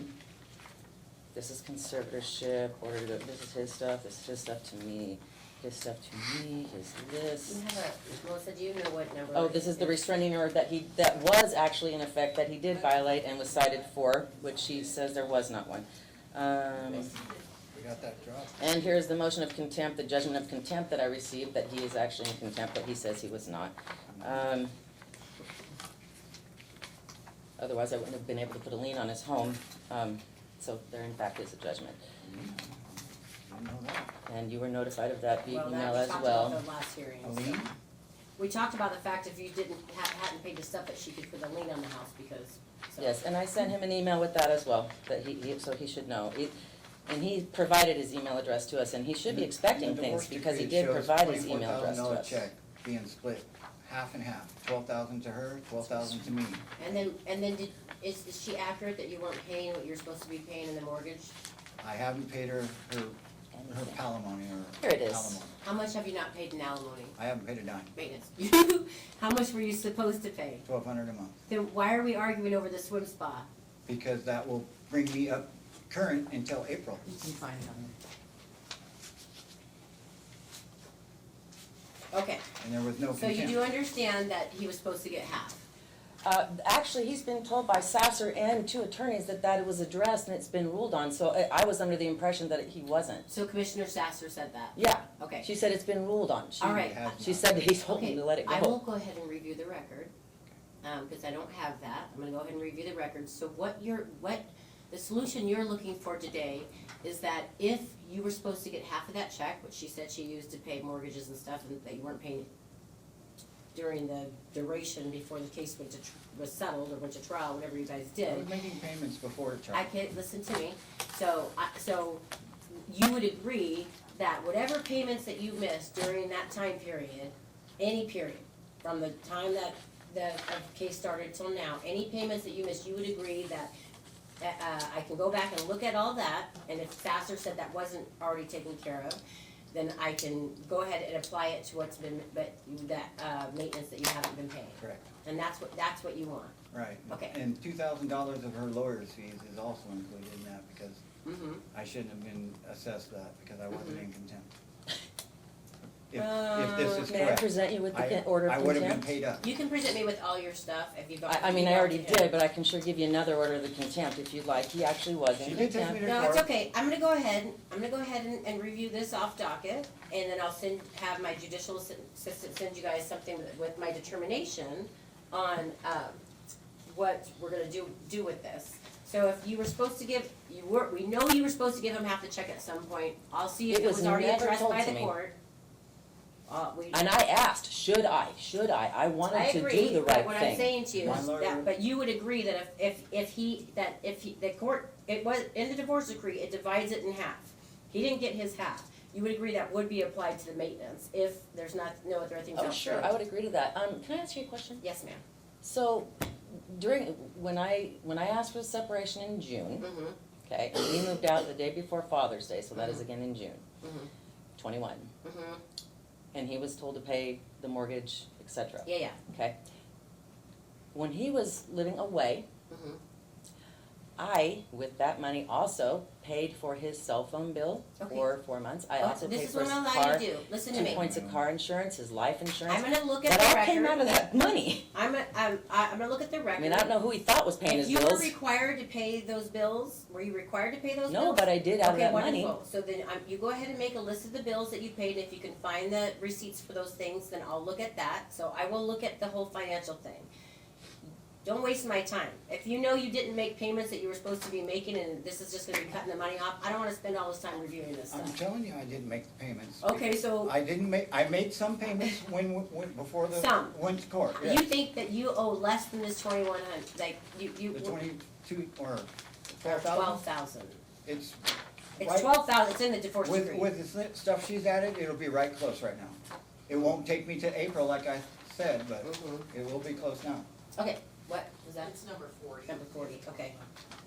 Thank you. All right, I'll look at that, Yes. and vote, and so if you could get me some receipts, that would be great, Devlin. My Okay. lawyer will also testify, I can I bring don't him know, in if you have a on lawyer to that. testify, then I guess you'll cite this in for another hearing for him to testify, but this is really odd, I will tell you, because you haven't made any payments. Right. And we've been pushing this whole time, we had to push you for the quick claim deed, we had to push you for this thing, and now you're coming with me at this contempt for this half of this check.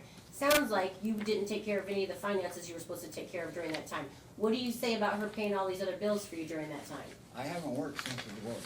Okay, that's fine, you're asking me to give money to you that may not even supposed to. No, I just want you to cover what she's saying. on Okay, the contempt. give me a list, Evelyn, email it to Miss Gibson Smith I and sure to will. Miss. And I need my items. I have witnesses She's that gonna have give you been to the she's house. gonna give you the, pool table, what other items do you want? That- you My have people that- compressor that my dad gave me, it's a Where's big the tall compressor? compressor. I got 4 air Stop, reels where's there. the compressor? It is, and I would love to get rid of it, but I don't want him to come to the house to do it. Right, you'll send someone else. He can pay to have somebody come and You can remove do that. that. It is like drilled through the studs of the wall, it's dug under the ground for hoses, I mean, I almost would consider it a fixture at this point, but I mean, I would love to have him get it. Okay, I don't so you use have it. someone there you're gonna have, because I'm not letting you on the property. No. Okay, so compressor, pool table, what else?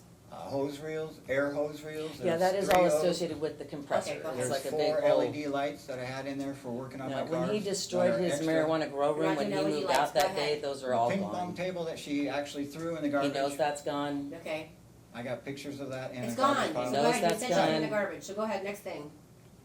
Okay. The rotary charger that's in the laundry room. The patio Do swing you that's have my this grandma. Roby charger? You want this patio swing that, for this daughter, that special needs that she She can use it at my house. She doesn't come, she doesn't visit you, she's She- an adult, she's she not will. visiting you. Okay. It's my grandmother's porch swing. I want This it is back, grandmother's yes. porch swing, give back the porch She swing. also He has- doesn't care if your daughter uses it, and his daughter. She Okay. also has a big chest freezer that I requested, and she gave me this Actually, small he's one. forgetting that he took that in his truck to Okay, give I'm to not worried about the somebody. chest freezer, And go the ahead. one that he's referring to is our next door neighbors that used to be. He actually Okay. got rid of that freezer We're done. himself. We've got He's pool forgotten. table, compressor, swing, all the grow room equipment that she That- didn't give me, that Ma'am, I was her Is it caretaker. legal to grow in Washington? It is. Ma'am, I have a prescription, yes ma'am, and when I he was was a caregiver. escorted, when he had the Okay. 20 minutes, when the officers were there, and he had the Right. 20 minutes to get all of his items off the property, Okay, so he he wants chose to to receive destroy things I that didn't room. even He have destroyed before. Yeah, it. it's destroyed, the grow room's destroyed. I don't know what worked and what didn't work. I gave him everything that he asked for. I got pictures of it all. I gave You every, got well, he pictures of it destroyed currently it. being in there. Well, I got pictures of it when I left the house. I Okay. haven't been back since, so she All right, was we're in not doing the grow possession. room, go ahead, quickly, because I've got a lot of other cases. Yeah, There's an 8-inch fan, there's a diffuser, there's a scrubber. all grow room there's stuff. Can you get him anything that has to do with this grow room? I gave it to him in the pod. The timer, the Everything panel. I had, I We're down with the gave grow it to room, go him. ahead. I can't help it if it was broken, that was his doing. 17 bags of concrete that were on the back deck. Oh my God. Do you know what that concrete looks like now that it's been on the back deck? Exactly. It was undercover, Jesus. it was undercover and stacked off the ground. I so it will got not- concrete at my house undercover. It's hard as a rock. They're like Mhm. little bricks. They're giant brick bags. It is. You can't- after this It much was. time, there's no concrete. It was, yes. Okay. And- These I always am amused by what people fight over, and when in a dissolution, these things will cost you more money to have someone come get than they're gonna than for you to go buy them. But go ahead. What's the next thing? It's all because 27-inch TV that was in the garage. LED lights. You have a 4 of them. 27-inch TV in the garage. No, ma'am, it was a great big huge box thing that we got Oh my when we God, I very don't first wanna got hear you. married. She threw everything away. She was Okay, building good. So pile now, after so that's pile. where we are. You're gonna get a pool table, you're gonna get a swing, and you're gonna get a compressor. Those things are worth something, at least, especially the swing sentimentally. I want you to have them. She's gonna have someone get them. What date do we have? The air hose reels too. Yeah, they're part I of am the not thing. It's all paying for attached. this. I am not paying You're for not him paying to a get cent. these things. When you send And it to I'm not the making house? the Stop. arrangements. I can have anybody there at any time. No, When's okay, so good for you, when? Because you don't get to talk to her, so I'm when? not. Well, I actually just Just- started a new career and I actually Please have help to. me do this as quickly as It possible. would You wanna have to be done with after him so 2 bad. PM.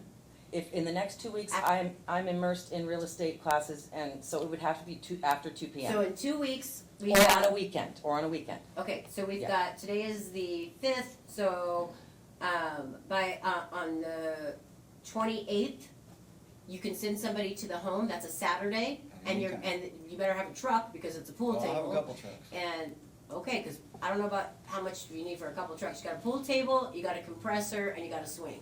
Compressor's pretty good. Oh, it's very compressor, large. and I got Oh, the okay. hose It's got, reels. it's like a Wonderful. professional Good, we garage got that, the thing, yeah. 28th, the person should arrive by 10 AM, and they should be off the property by 2. Okay. Alright. I'm sorry, ma'am, let me write that down so I don't forget. 28th, I'm a he's very to busy arrive at person. 10, his person is to arrive at 10 AM and to leave the house by 2. 10 AM. So what do I do on the stuff that she's actually throwing away? Do I? I'm not getting into that stuff at all, because quite frankly, it's kinda crazy, the stuff Well, that you it mentioned. was. I mean, I'd go back to the house and there's to be a huge Alright, pile. well, we're good on that, I don't And have her any. boyfriend works at 1-800-JUNK, so they were just hauling all my stuff out. Oh, that was a smart thing, for her to get a boyfriend and get rid of junk. It was. I need a 1-800-JUNK boyfriend. Yeah, and then the restraining orders kept me away, so I have no idea what she Yeah, threw I'm away. really sorry about that. Okay, so, now you're gonna get these 3 big items, you should be really excited about Oh, that. there's a lot She's of gonna other send, items I she's would've gonna liked to send have. me, she's gonna send me the information regarding, how much she paid that she wasn't supposed to, she's gonna send it to you too. You're gonna respond to that email, and then I'm gonna decide how much more she owes you out of the 12,000, which is, I assume is gonna be next to nothing.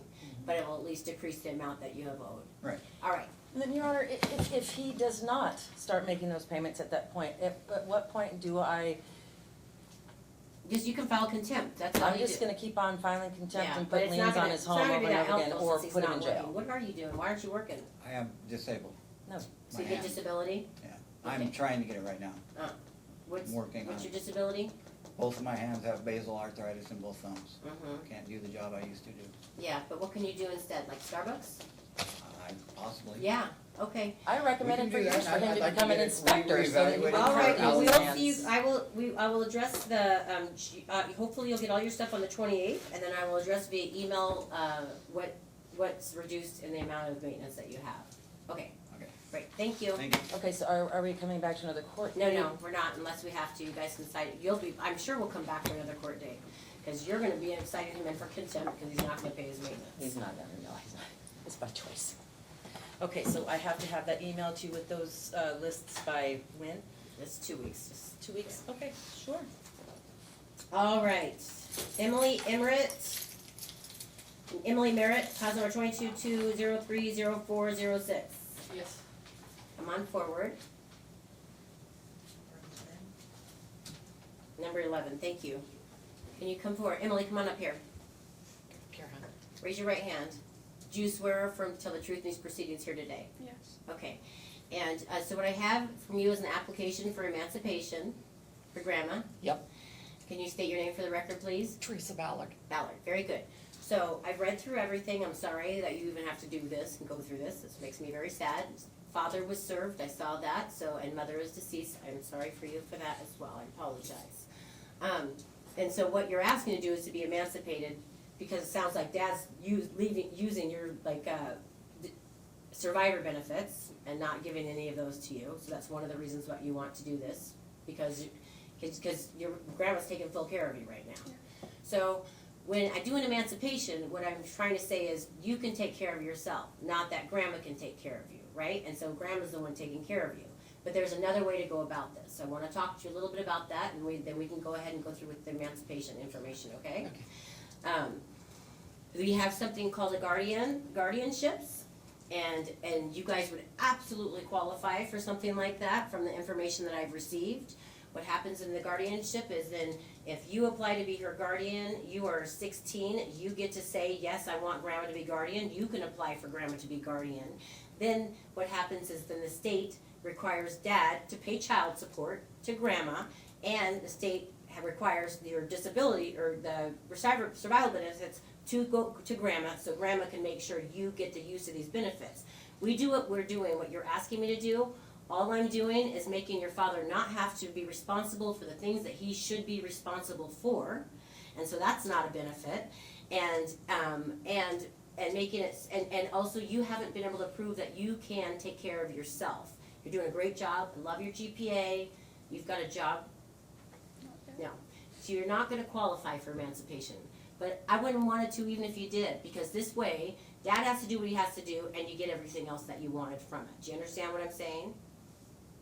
Is this something that's not going to work for you, Grandma? No, anything works for me as long as she can come Okay, live with me. so this is the deal. You're going to go on the Washington Court website. You're going to find the paperwork for guardianships, minor guardianships, right? There's an emergency minor guardianship is the one that you should do. So it's one that you can do. So you file it ex parte, which means not into the court. I don't know I what know, that I'm so means. sorry for doing that to you. You'll file this, you'll see that the paperwork says ex parte, so that'll be helpful to you. Okay. And you'll file it, this paperwork, and then this paperwork will say, well, that you need an immediate guardian because Dad's not taking care of you, not putting food in the house, and taking your survivor benefits. You're gonna put all the stuff you put in your emancipation into this thing. Court's likely gonna sign off on it. You can send it directly to this court if you want, Department 5. I'd be happy to look at it ex parte. Then we do that guardianship, and then we have a guardianship hearing where Dad's served. And again, which I don't think he's gonna appear because he didn't even appear for this hearing, which is shocking and sad. And then we can approve the guardianship. And then at that point, on the boxes that you'll check for the full guardianship, so fill that paperwork out as well, full minor guardianship. The boxes you'll check is that you want to claim your granddaughter on her taxes and that you want child support. Are you currently receiving benefits or state health insurance? I think so. Okay, Yes, she is. so then the state's gonna jump in right away and help with some of this issues because that's what they do when there's those issues that are involved. Okay. It just doesn't seem right that Dad wouldn't have, that you're just letting him off the hook for the next 2 years. I just want her to live with me. I know. So I can take care of her. Yeah, is she living with you now? No. Okay, I want you to get this thing filled out immediately, the ex parte one, so that she can come to your house immediately, I'm in the state of Oregon too. Okay, that makes doesn't it matter. different. Okay. okay? You could probably get that filled out by the end of the day and you can bring it directly to my office, Okay. okay? The ex Would they parte have it one. at the law library? No, I don't think so, but well, I don't know if they have that. What, I don't know if they're gonna have that, so we want the. It was really hard finding any help. Let me see if I can get an email to the clerk's office and see if I can find out. Here, let me just see if I can print. Jennifer, will you print an ex parte guardianship paperwork for us, please? And then also a full guardianship paperwork and then bring it out. Go ahead and have a seat. Okay, thank you.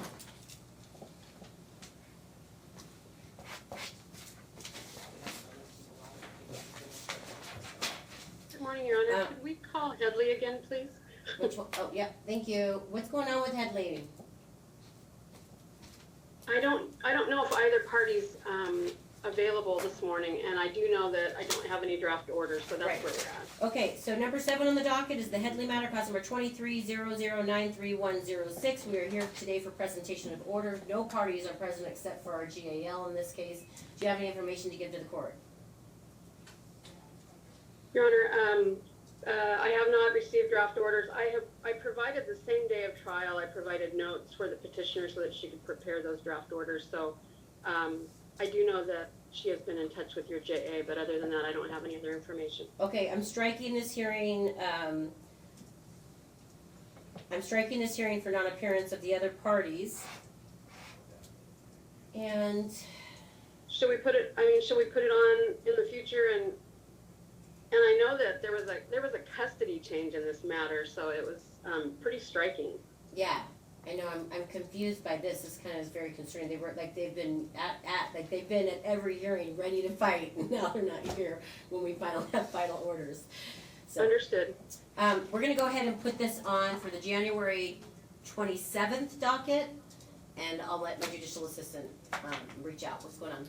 So Mrs. did reply to Robin Jones's email asking just a couple days ago that the school wants an order, and I explained to her that the hearing's today and that they were supposed to prepare the orders based on a ruling, and Ms. Jones had listed what your ruling was, and so they needed to show up with the orders today. Yeah. I emailed them again this morning after you called and said they're supposed to be here with the orders. Haven't heard back from them. All right, we'll put it on the 27th. You can let Jen, if you could let them know. And did you get that? No, she's gone. All right. Your Honor, I can send an email to all parties and Thank you so advise much. what the next. Thank you, Ms. Jones. I'll have a Have a great good weekend. weekend. Thank you. Your Honor, perhaps Yes. you could circle back to number 1. Yes, number 1. Number 1 is the Forsyth Hauser case, cause number 1530124425. This was hearing to know. Okay. Ms. Larson, are you present, or are you in another courtroom looking like you're present?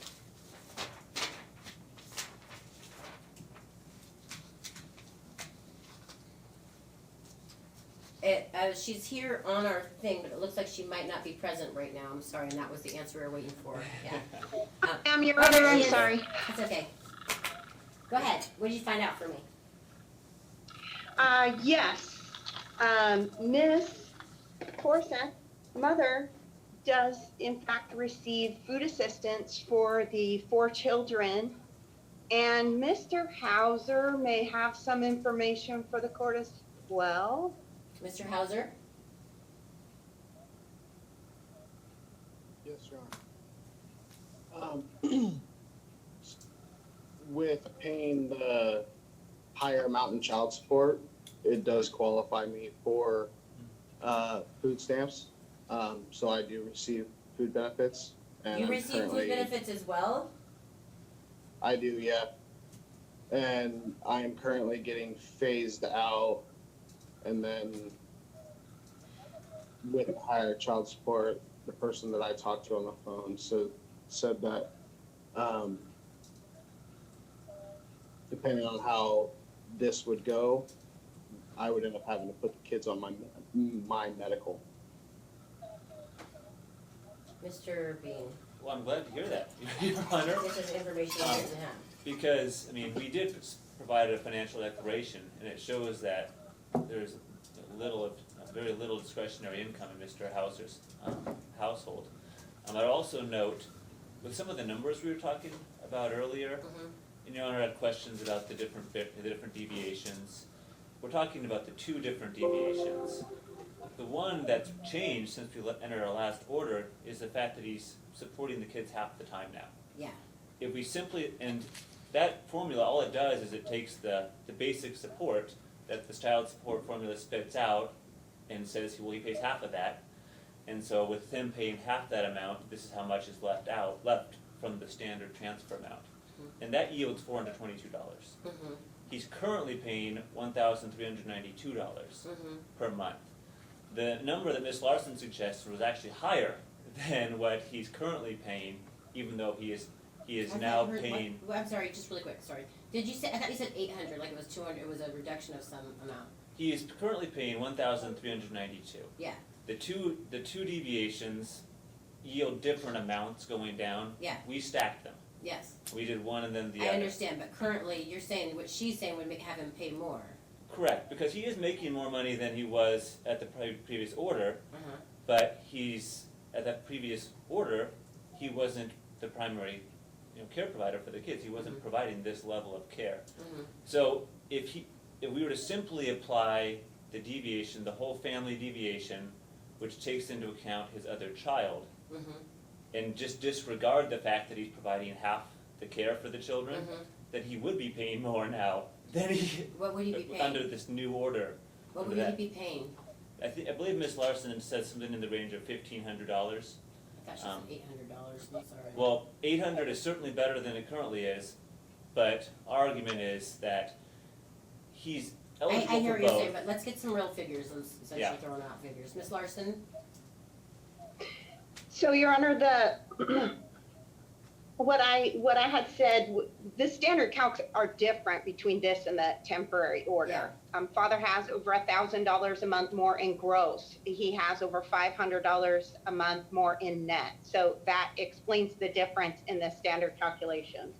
So in these proposed worksheets with his standard calculation at 1,716, I simply went out to the 5-child column for his other child to get that negative $204 that comes up with just a suggestion for the court when the court's going to look at what a residential credit. Then you're starting with that first deviation. You're starting with $1,512 to then look at what a residential credit could look like. Father's food assistance predated the temporary order in this case when his child support went up. It predated that. Oh.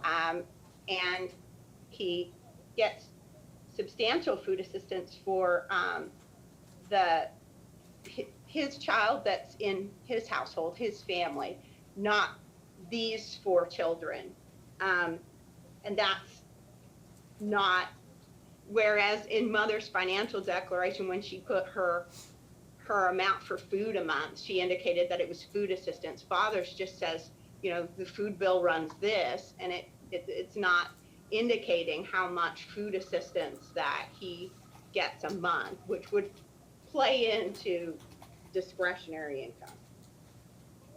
Oh. I understand the point that Ms. Larson's making, but our point's still the same. He doesn't have a lot of discretionary income, and he qualifies for food assistance. And so the primary argument from Ms. Forsyth seems to be, I have nothing, he has a lot.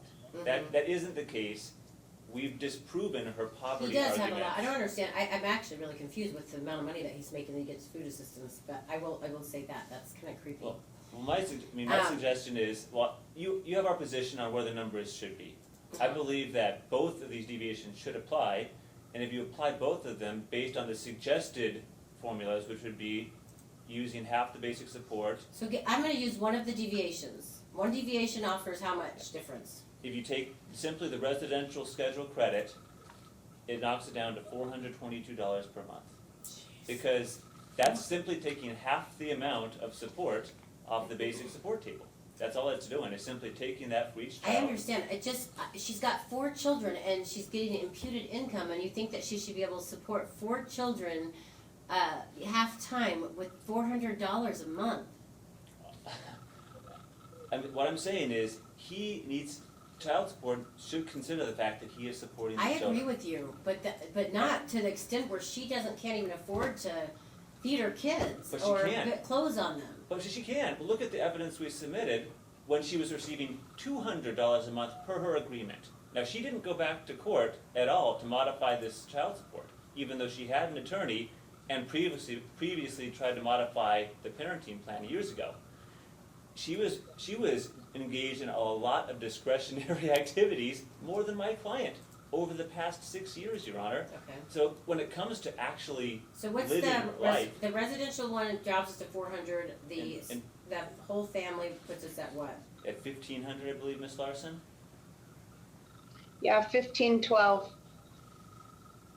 I mean, Gosh, I just don't even understand how you could think that this would be okay. I just, and do we get to make an agreement where we well, find we thought somewhere we in had an between? agreement. Okay, do we get to make an agreement where we find fall somewhere in between? Well, I would understand that, but I would argue that look at how the style of life she's been living over the When past her aunt 6 takes her years. to Disneyland and when her dad sends money for Christmas gifts? But you look at what she was doing prior to that. It discredits what she's been saying, Your Honor. What And was she again, doing prior to that? well, we have multiple trips. We have her buying season passes to Wild Waves. We have her buying $200 concert tickets to Las Vegas last year. We have her talking about buying Christmas presents for all the children. And this is despite her claims that she can't afford to do that at all. So Yeah. what I'm suggesting is we take her claims with a grain of salt based on what she's actually said and done. Mm-hmm. And that when Your Honor makes your decision, you fall a lot closer to what, the basic support table says he's actually paying for care, Mhm. and give him that credit. Okay. And so, where's Dad living?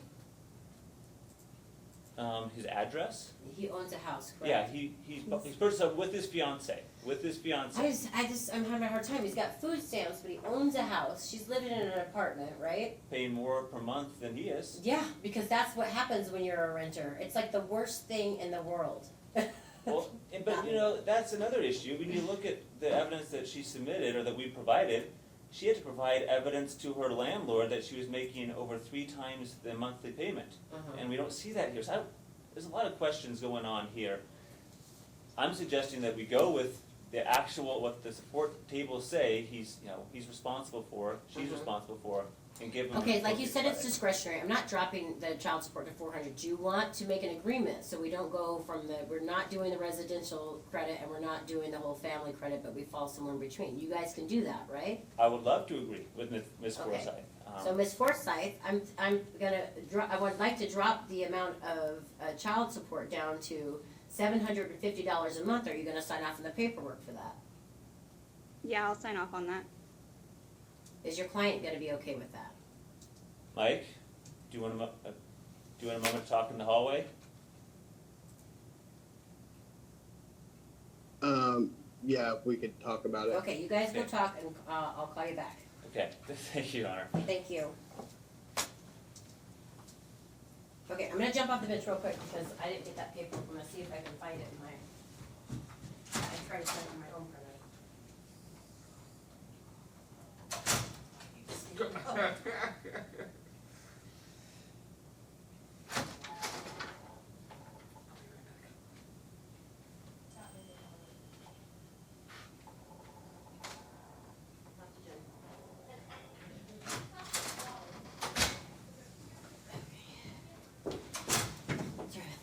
Okay.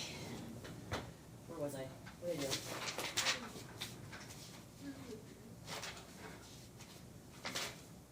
Do we only have mall staff left? No. Only, we are so lucky. Okay, number 15 on the docket is the number 15, 22301288806. It's with Dahlia and Sami. Are the parties present? I'm looking for Mr. Trosper and Miss Jogic. That's weird. Okay. Number 16 on the case is the guardianship of Caden Kay. That's with Miss Pinkerton. Yes, good morning, Your Honor. Good morning. What are we doing here today? So we were here at the end of December, in which temporary letters were granted. We needed the full guardianship. We filed that petition. Just as a refresher, Mom and Dad were at the temporary hearing at the end of December. Dad consented on the record, and Mom didn't. Mom didn't, and I believe she's represented by Mr. Gojak, who I'm seeing on the screen. Everyone hear me? I apologize. Yes. Thank you, Mr. Gojek. And do you still not have consent from your client, Mr. Gojek? Your Honor, I still have not been able to have a real conversation with my client, so it's short no, I do not have consent. I think at this, and I don't see her here on the docket. So at this time, I would just maybe request that we just set this for an evidentiary hearing and obviously resolve it earlier. Yeah, so Ms. Pinkerton, we currently have a temporary order in place. It expires when? It expired on the 31st, actually. It did expire, so it has been in place for this last week. Okay, so we need to get a new temporary order to the court, and I'll sign off on that ex parte. We're gonna make that extended out to May, because I can extend, because you have a full guardianship application filed, right? Correct. Petition.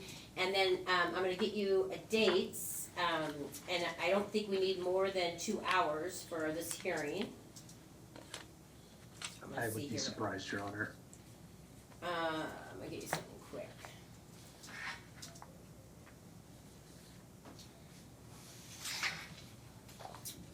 So you probably may not be able to be prepared for this in time, but it looks like I have January 18th available. I could do 9 to 11 a.m. And Your Honor, I'm actually on vacation through the 18th. Do you have anything after that? I didn't hear you again, I'm sorry. Sorry, Your Honor, I'm on vacation Oh, yeah, through no the worries. 18th. Okay, let me choose another one. That's not good. That's not good. Looks like I'll have time on the February 8th at 3 p.m., but that doesn't give us much time.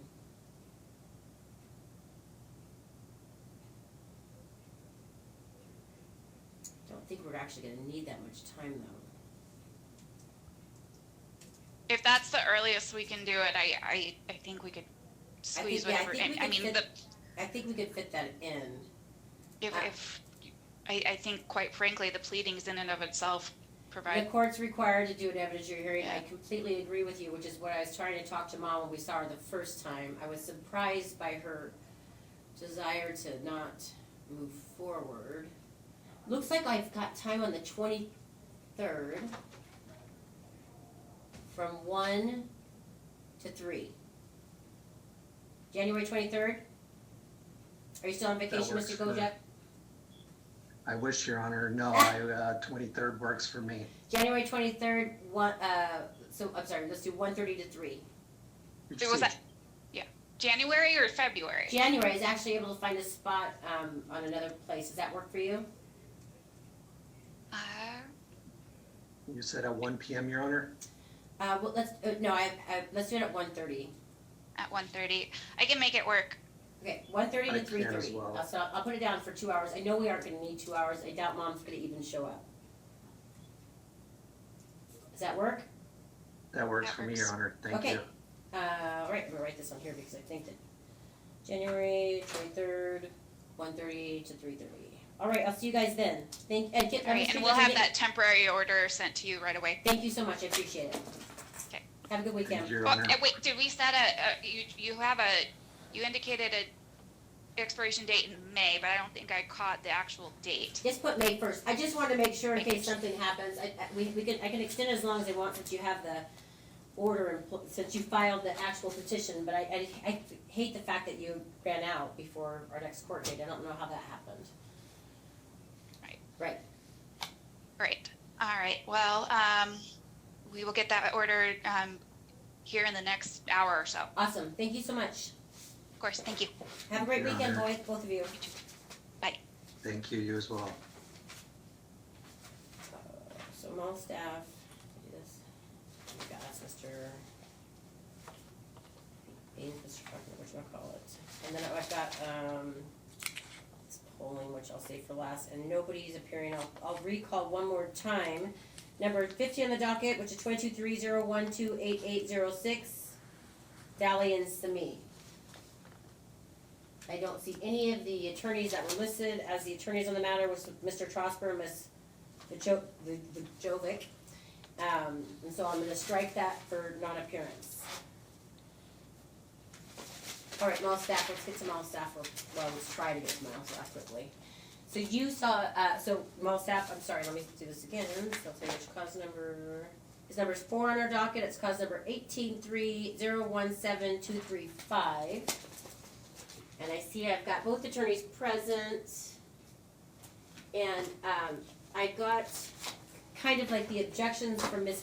Bright Reed, and then, and you, I'm sure got those. And let me just tell you kind of how I went through real quick to address them, and then you can tell me how wrong I am. So she gave us a letter on January 4th. You have that letter that just goes through the objections? I do have those, Your Honor. Very I'm good, prepared to thank you. respond to them, yes.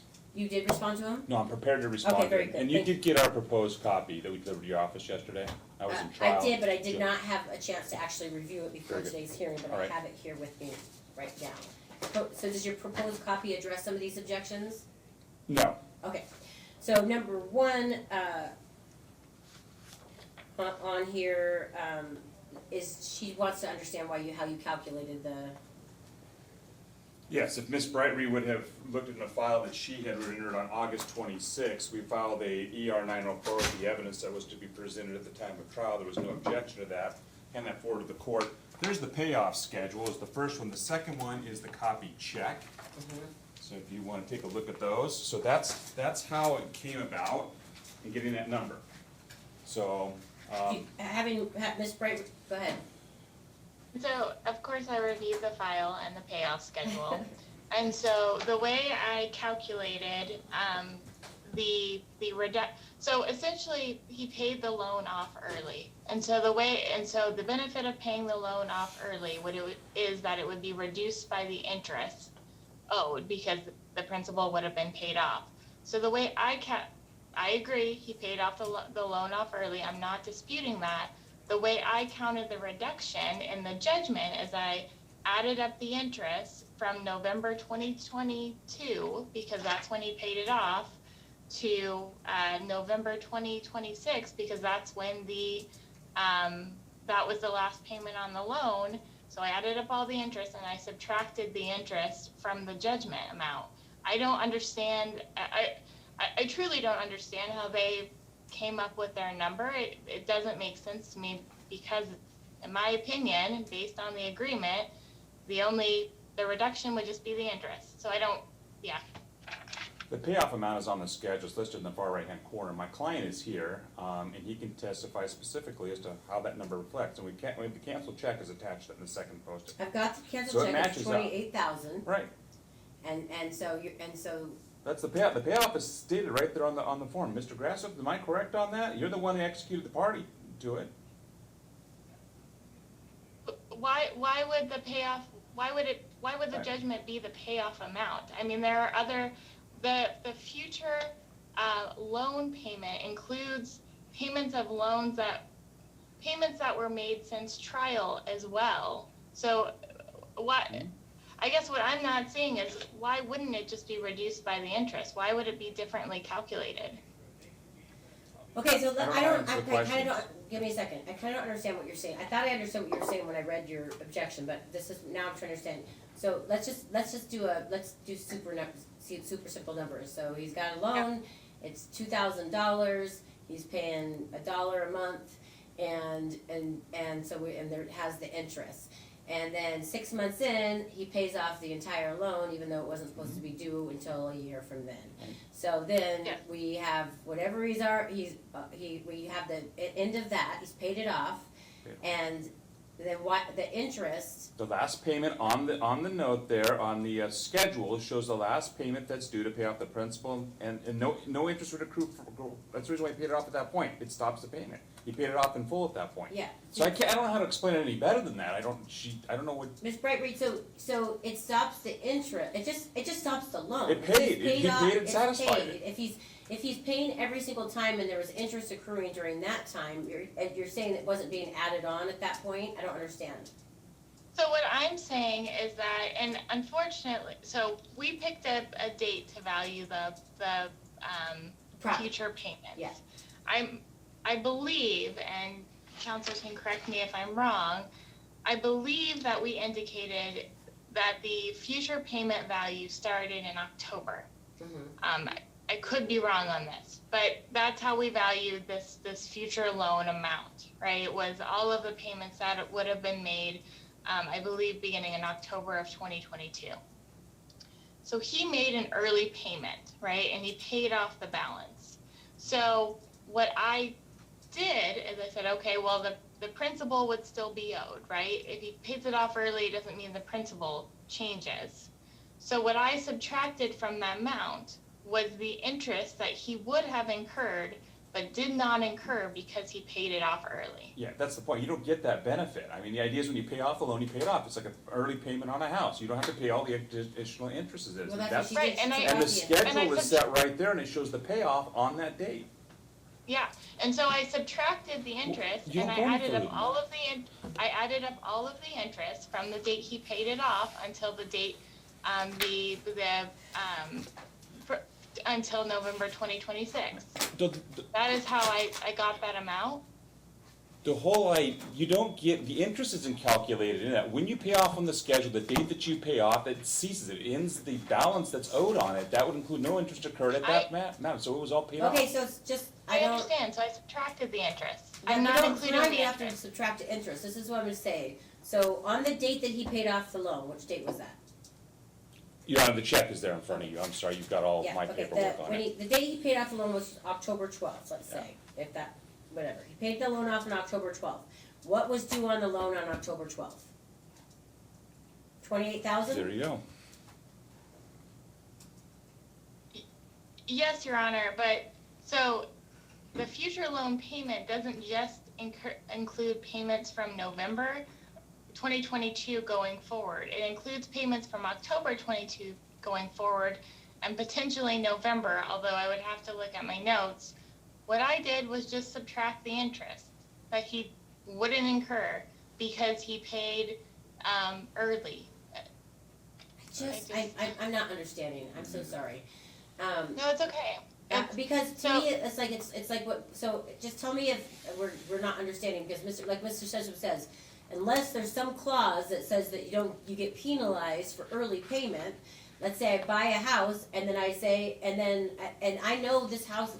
I buy a $50,000 house. I know that if I have a 50-year loan, it's gonna end up being $100,000 house. I'm gonna end up paying $100,000 for this $50,000 house. But I end up paying $50,000 because the next day after I get the loan, I paid the $50,000. So he's saying what was owed on October 12th, 2022 was $28,000, and he paid that. So I don't even know why we're even talking about interest. So I'll try to. I would also explain it note the better. discrepancy is a So- total of $2,000 between the two. Then why doesn't your client Didn't pay? minimize. Because my client's paid out all kinds already. Go ahead, Ms. Bright Reed. Okay, so when we submitted our asset debt spreadsheet, we agreed on a number for future loan payments, right? And so the number we agreed on for future loan payments, I'm pulling up that spreadsheet. If it were to be paid out through the entire end of the loan. Hold on, that's the let's issue. see if I can just finish what I'm saying. So the number we agreed on for future loan payments was $33,359. So this would have started in November, is the date we included, November 2022. So we're saying as of November 2022, he owed a principal of $30,900. Okay, stop, Ms. Bright Reed. That's different. That's all you had to say. What's different? Well, it's not 28,000. So it was in November it was going to be. So you're saying, you guys agreed that the payout amount in November was 33. Future payments to the end of the term of the note that they had set on that schedule. Yes. Because that included interest. That's right. And then when he pays it all off early to avoid the interest through the balance of the end, and he pays off the full amount of So she's saying all she did principal was as well. subtract that interest, and that does make sense. All I'm saying is I'm looking at the schedule. Look at the schedule and the math, the same schedule they've been using all these years, and he pays off the amount at that end. I should have ended it at that point. But that's not what you guys agreed upon when you put it on your. No.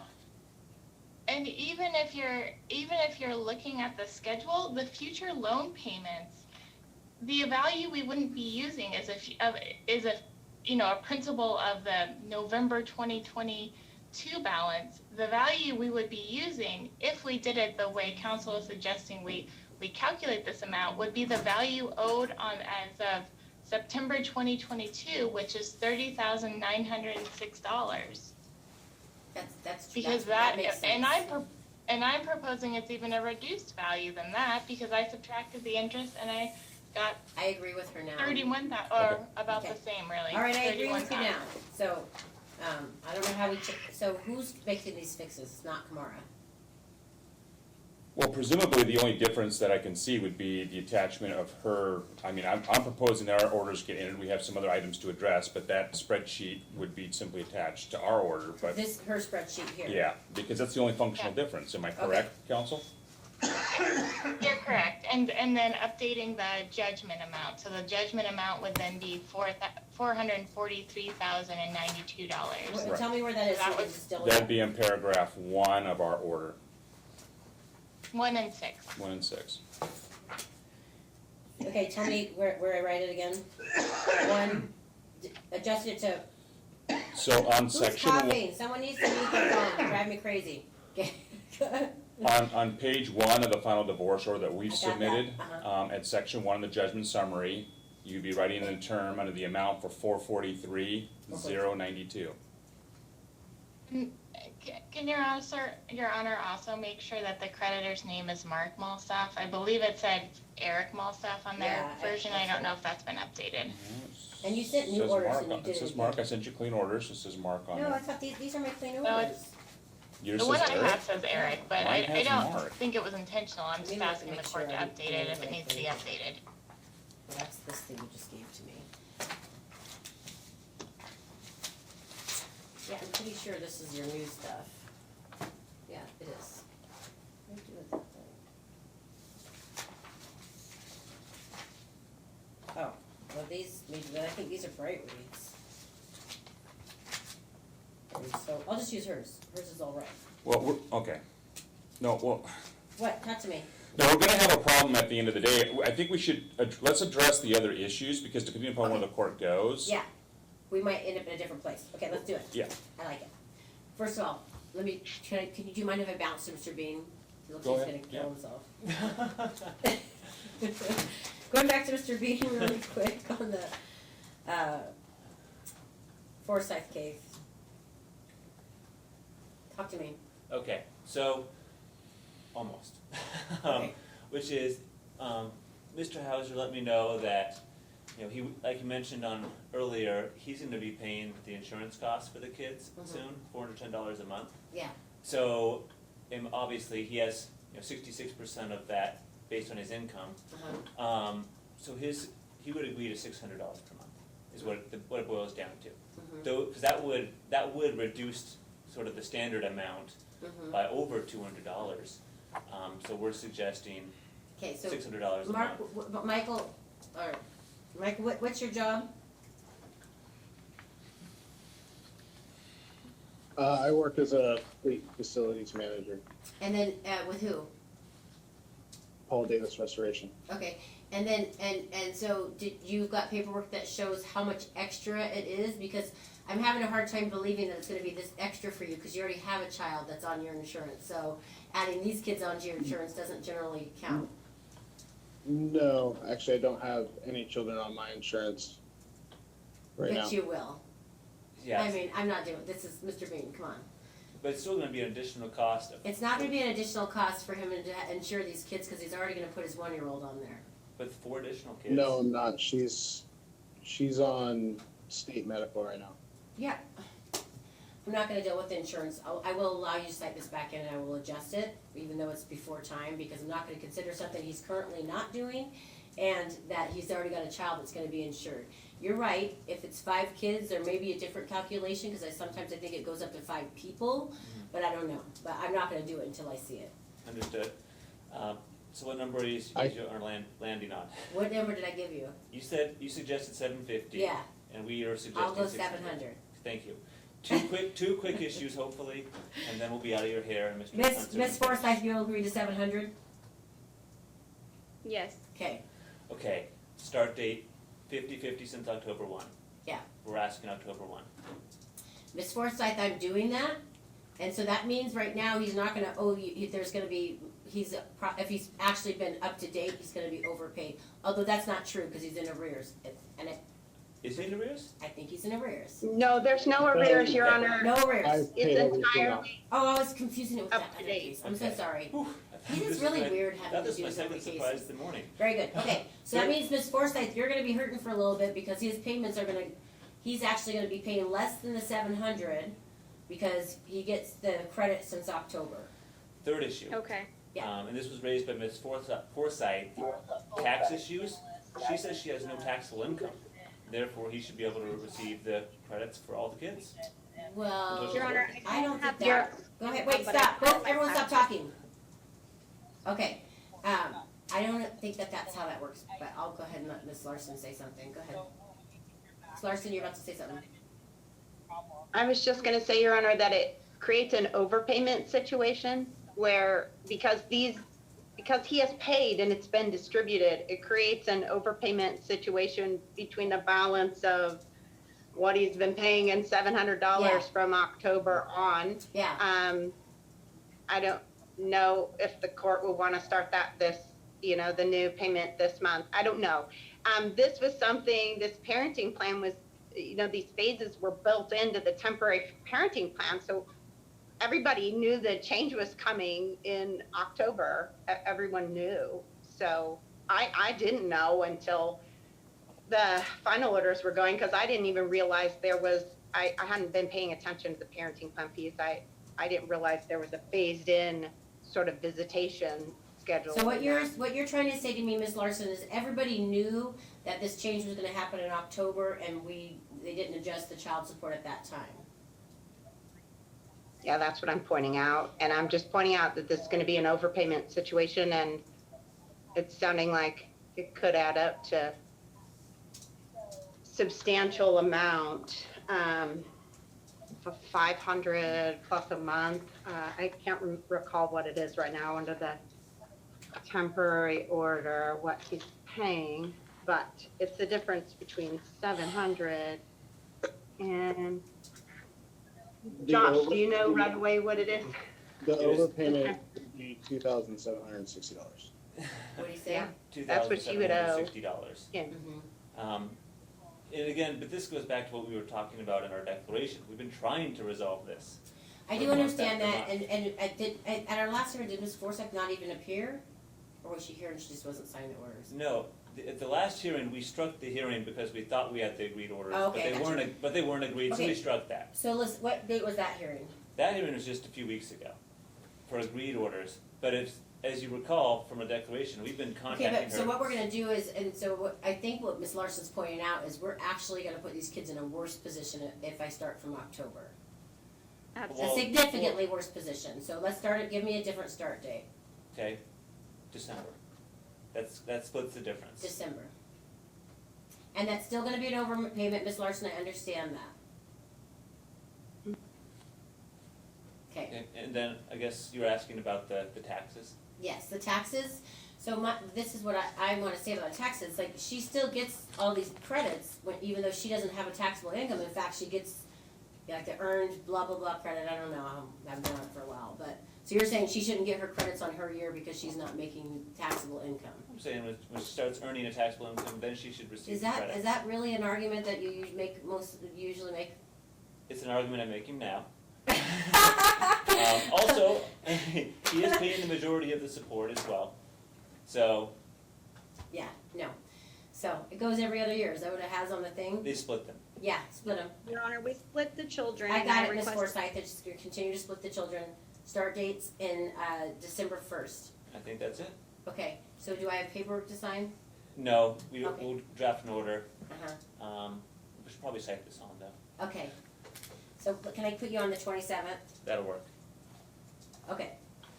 I'm sorry, you guys, thank you so much for educating me today on this issue. And, Ms. Forsythe, I wanna say thank you for, being cooperative, I know you didn't wanna sign off on those orders like Mr. Bean said. But this is I mean, your household's gonna be significantly reduced compared to Mr.'s. I'm having a hard time with the understanding how he's receiving food benefits with that income that he has. That's a question for another day, I think. Yeah, it might be a question he might wanna consider sooner rather than later, so he's not in trouble with anybody. Well, he no, he did explain, when he was started receiving the benefits, he was not employed, he left his previous job. Uh-huh. And so that's when he was employed, So- and now he's been working with the state, Yeah, so I don't and he's even know why slightly that over was the even brought threshold. up about the food benefits. So, Yeah, it's kind anyhow, of icky. I think we're done. Icky. Thank you, Your Honor. Yeah, thank you, have a good weekend. Thank you, counsel, thank you.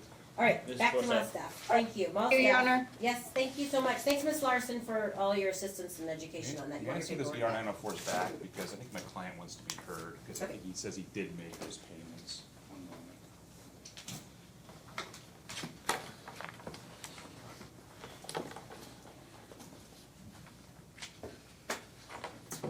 All right, so your client wants to be heard on the first thing Mr. regarding that Braseth, I think, payment. is on video, I hope there. He was earlier. There he is. Oh, there are the additional loan payments. Eric, can you hear the court all right? Eric, you're on mute. Yeah, I can hear you. Okay, so you had some comment with respect to the loan payoff? Yeah, so when we paid off the loan, it was $28,926, I believe, was the final amount. I believe it was October, November 2022. I didn't make that amortization schedule, but that is correct. That would be the payoff of the loan at that time would be $28,926. Eric, did you also make earlier payments on the loan in October? I have an October and a September loan payment and the August loan payment? Yes, we basically made 7 payments. We paid the whole year of 2022. And then at the end of 2022, we paid off the entire loan, 4 years early. So. Right. So that's our position, is he did pay it off. I don't understand why we're discounting the number, but that's our calculation on it, and I got the 3 extra Let me checks see here. what you're trying to say. I'm not understanding what you're saying, because he paid off the loan, you're saying he paid off the loan in October, but he made October's payment, and then paid off the loan with Bright Reed is what they're saying. So, we should be going, it's just 1 month's difference. Right.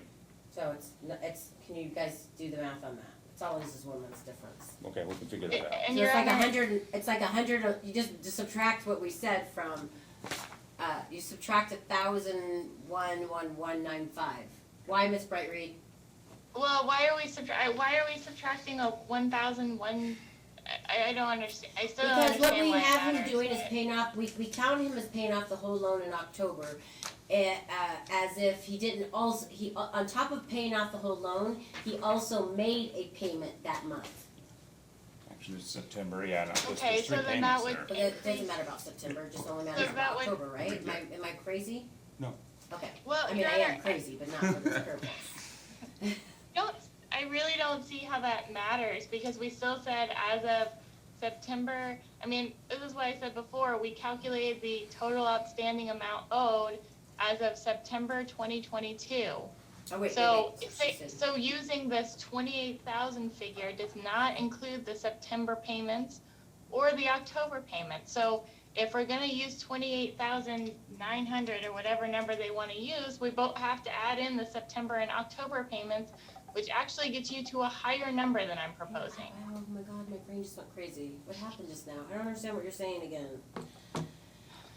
I'm saying the same thing. So when we agreed on that $33,000 and Right. change number, that was how much was owed as of September 1st, 2022. Right.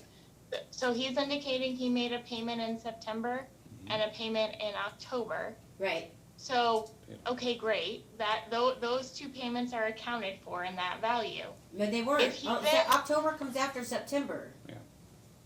Okay, September and then October. So, yeah, but I'm saying is, if we reduce it to just the payoff amount in October, that $28,000 and change that he's saying was a payoff amount, then we're I'm not saying taking it's his into payoff account- amount. I'm not agreeing to his payoff amount. I'm just saying it's less the October payment. That's all I'm saying.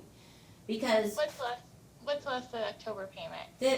so he made the payoff. He said he paid off 28,000, but we agreed that it should be. What did we say? We agreed it was 30. Just now. Yeah, their number was on, right, we didn't agree, that was the court. I agreed. Right, initially you're gonna go with their number, which is on their spreadsheet, which is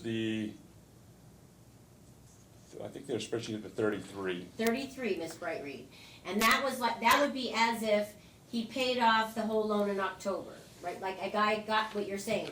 So we're counting this one check of October, but let's say he paid, so let's just add this, we have to add the October payment to it. Because he also paid that giant check for the 28,000 in October, and he also paid $1,011.95. He paid there was two checks in October. But we wouldn't need to add anything to it unless I'm missing something. We would just be subtracting the interest.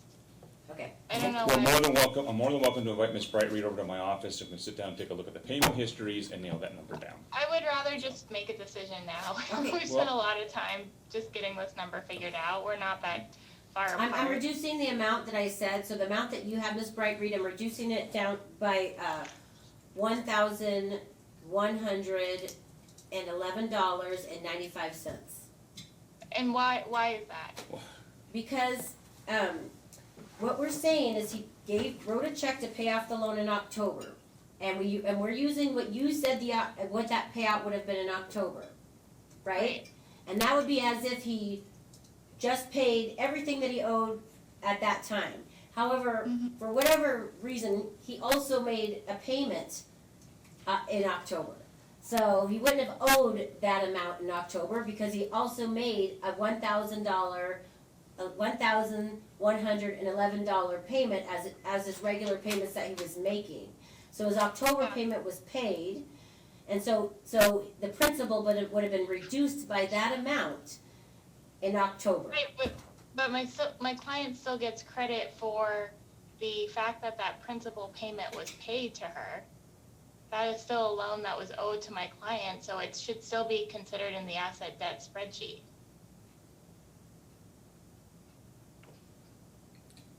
Yeah, but it was paid off and it was reduced out. So that number was he paid. Why would the principal payment be reduced out of the spreadsheet? My client, it's a payment that was owed to the parties.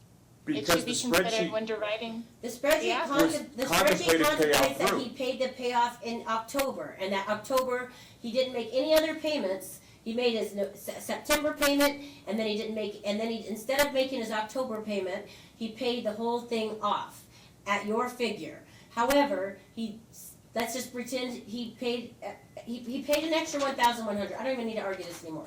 So the amount's reduced by $1,111.95. Okay. So you guys can figure that out. Do the math and tell me what number I'm supposed to write in the judgment. And then I'm going to go, well, not yet, because of course, like Mr. Spencer said, he wants to go through all of the essential service. That's okay, I can address them fairly quickly in order. First of all, the respondents, the second issue, which is sections 8 and 9 on counsel's letter in this particular case, if he chooses to do that, that's fine. That's what I can find. In our proposed order, that's a simple interlineation, parties to share costs of any quadro under section 18 or 19. Can I give you this paperwork? Yeah. So, okay. I hate this. I have my copy. I have a copy of the original ones we sent you. So And then you'll fix everything and I give can it to me to fix sign. that in as the case may be, depending on what the court does. All right, great. So on section 8 and 9, I agreed with her. So I wrote. Yeah, that's fine, and we can put that into our proposed order as the case. So you're gonna do that? Yeah. And then number 13, I also wrote fine. So, well now, hold on. I would like to just say something here about this. When we walked into court last time. Yeah. We had a long discussion. There was a moving of the goalposts. Yeah. And I remember this was a tough hearing for me, Right. because they came in, they said, well, 7, then they came in when they wanted 15 years. We had this big, long discussion about whether or not that there could be secured, because we were concerned about whether or not the payoff note issue could actually be changed or modified midway. Ms. Bright Reed says, well, we can do that. Then you circled back around and said, no, look, this is now getting way off part. That's the reason why I gave him 70-30 split. You factored that in just as far as the security, that he would be fine in that particular case. And I walked away from the hearing with the understanding that it was gonna be lifetime maintenance per what we normally do, which is death of either party or remarriage. Right. Because you said, I'm giving him 70-30, and that's what I factored in. I'll have to listen to the record, but I do believe I gave Ms. Bright Reed 2 options at that time. Okay, I don't recall. I walked away with the idea it was only gonna did do be, that. because we went back and I do forth. know I did that. Okay. And I knew that was done with me. So, but there, You did, Your Honor. okay, so now, if that's what the court wants to do in this case, and here's an issue, the Because of reason. the case law, that's why I did make that decision. I appreciate that. So the thing that I wanted to point out to the court is this, when you look at, now, here's the first problem. If we're gonna be redoing this, Ms. Bright Reed needs to put them on her pleading paper. You cannot send back orders and do substantial changes on my pleading paper. And the reason why is because I've stated a position for my client, I object to the language. And what happens is down the road in an enforcement, on an appeal, or whatever it is, we always look down to who drafted the order. Right. And the presumption is you drafted, so therefore it was your proposed position. So this is what's creating the confusion. This is the reason why you're shuffling No, between it's the just 'cause papers. I'm just not used to this, I hate it. But But my thing is, so you're saying that, because I actually get the other, everyone argues the other thing. I just love, I guess this was like being a judge, I do Right. make a different argument every single time. Because people are so certain, if they're the person that was supposed to be drafting the orders, it should be on their order, whether or not they agree to the order or not, because it's the court's order. Well, respectfully, Your Honor, how I've practiced forever and a day is Yeah. that if you have a sense that you're a prevailing party, and I think that was on their particular side on these issues, then I would be drafting them because I have to defend them. Does that make sense? In any appeal or any future enforcement. So Right. I would have taken, if I'm in Ms. Bright Reed's position, I would have taken this and put it on my pleading paper. And that way it's also easier for the judge to discern which set of I pleadings it wants to go. agree that that would be the best way. It's not what's happened ever, Sure. and it drives me crazy. Let me point out, and again, do you have the copy that both on my pleading paper, if you look at 13 where she laid it out on one, so when did she send a copy to you? Yeah, I'm sure she did, but. Okay, but they it's look the important if same. you have it in front of you, Okay. because I'm gonna Okay, go ahead. identify a number of issues with their language. On paragraph 13 in the, On the order, okay, which she electronically signed, it's gonna be on page 4. okay. It says, commencing January 1st, 2023, petition must pay respondent spousal support in the amount of $3,500 a month. That's my draft, Your Honor, that's not hers. So, Your Honor, I included that language also in my draft. Well, yeah, that's at the very top, counsel, but we're looking at the rest of the order language. Okay, you so put. in section, you said it was 13. Yeah, 13. She has it broken down in 5 sections here. Okay, is it, how come I'm not looking at a similar form? Well, that's the, See if that's the one that has it. okay, got it. Number. There, that looks right, is that right? Okay, Okay, so let's talk about some of the issues that I see. So I've got, inconsistent with the court's ruling, forgive me, go down to paragraph 2 in this case. yep. And this is the Notice problem here, I. deed of trust in the Brushberry property located at blah, blah, blah. And the total amount order of $264,000, which will become payable upon petitioner's death if 7 years of support has not been paid. Stop. Let's assume my client lives to 6 years, 6 more years. Mm-hmm. You've got a payoff that they're immediately upon her death is supposed to give Mr. Mollenstaff $264 when it would have been paid off for those first 6 years. It's the exact same problem I pointed out to the court, the ability to adjust the deed of trust as a result. And this is the reason why I forecast, the reason why we don't do it on this level, but this is the issue. Ms. Bright, we promised the court we can just write any language you want that would take care of that, and I don't think it's that simple. So there's the first Okay, so issue. let me just stop really quick. Yeah. Ms. Bright Reed, so like, it doesn't, like, what you'd have to kind of say is when he dies it's this much, or when she dies it's this much, or when she dies it's this much, right? Because it's reduced, so. Well, you could just add an asterisk after that paragraph and say, reduced by the amount of support paid or something. That would be fine. So it's not there. But you want me to write it in? Well, it should be, and it should be on her order, her pleading paper as the case It's may what be. you want because- it to be. It's not the way no one does it. That's why I hate doing this, because I have all these things, other people's, everyone's other name, I always have it this way, and which is why I can never figure out whose order I'm actually looking at, but. It's the Ms. language Bright she's Reed, are you promoting. willing to do that? Sure. Okay. So the other I mean, problem. it doesn't really matter, we can hurry up and get through this so I can get to drug court. doesn't I'm sorry, really I'm matter. trying for you, but the Right. other problem with that language that has an automatic payoff, as the case may be, which I think is a prior restraint on what might be the estate at that point in time. In other words, she has an automatic payoff coming off on that, and I don't think the court can do that. It's up to 7 years. If there's an estate issue that's in play, they can continue to pay out on the schedule. There's no guarantee that Mr. Maltz has to get it immediately upon her death unpayable on that, and I think that's an issue here. Well, it can't be immediately upon death necessarily, but it has to be upon sale of the home, or someone, or whoever's gonna. Well, but that's not what the language Okay, says, Ms. payable Bright Reed, upon can we get that? petitioner's Okay, death. gotcha, let's just fix the language. Okay. Ms. Bright Reed, so we need something that says, upon settlement of the estate, Upon settlement of the upon estate. settlement of the estate, Okay. yeah. Okay. In the third And I paragraph. think we should just say owed by the estate, because if she's, yeah, owed by the estate.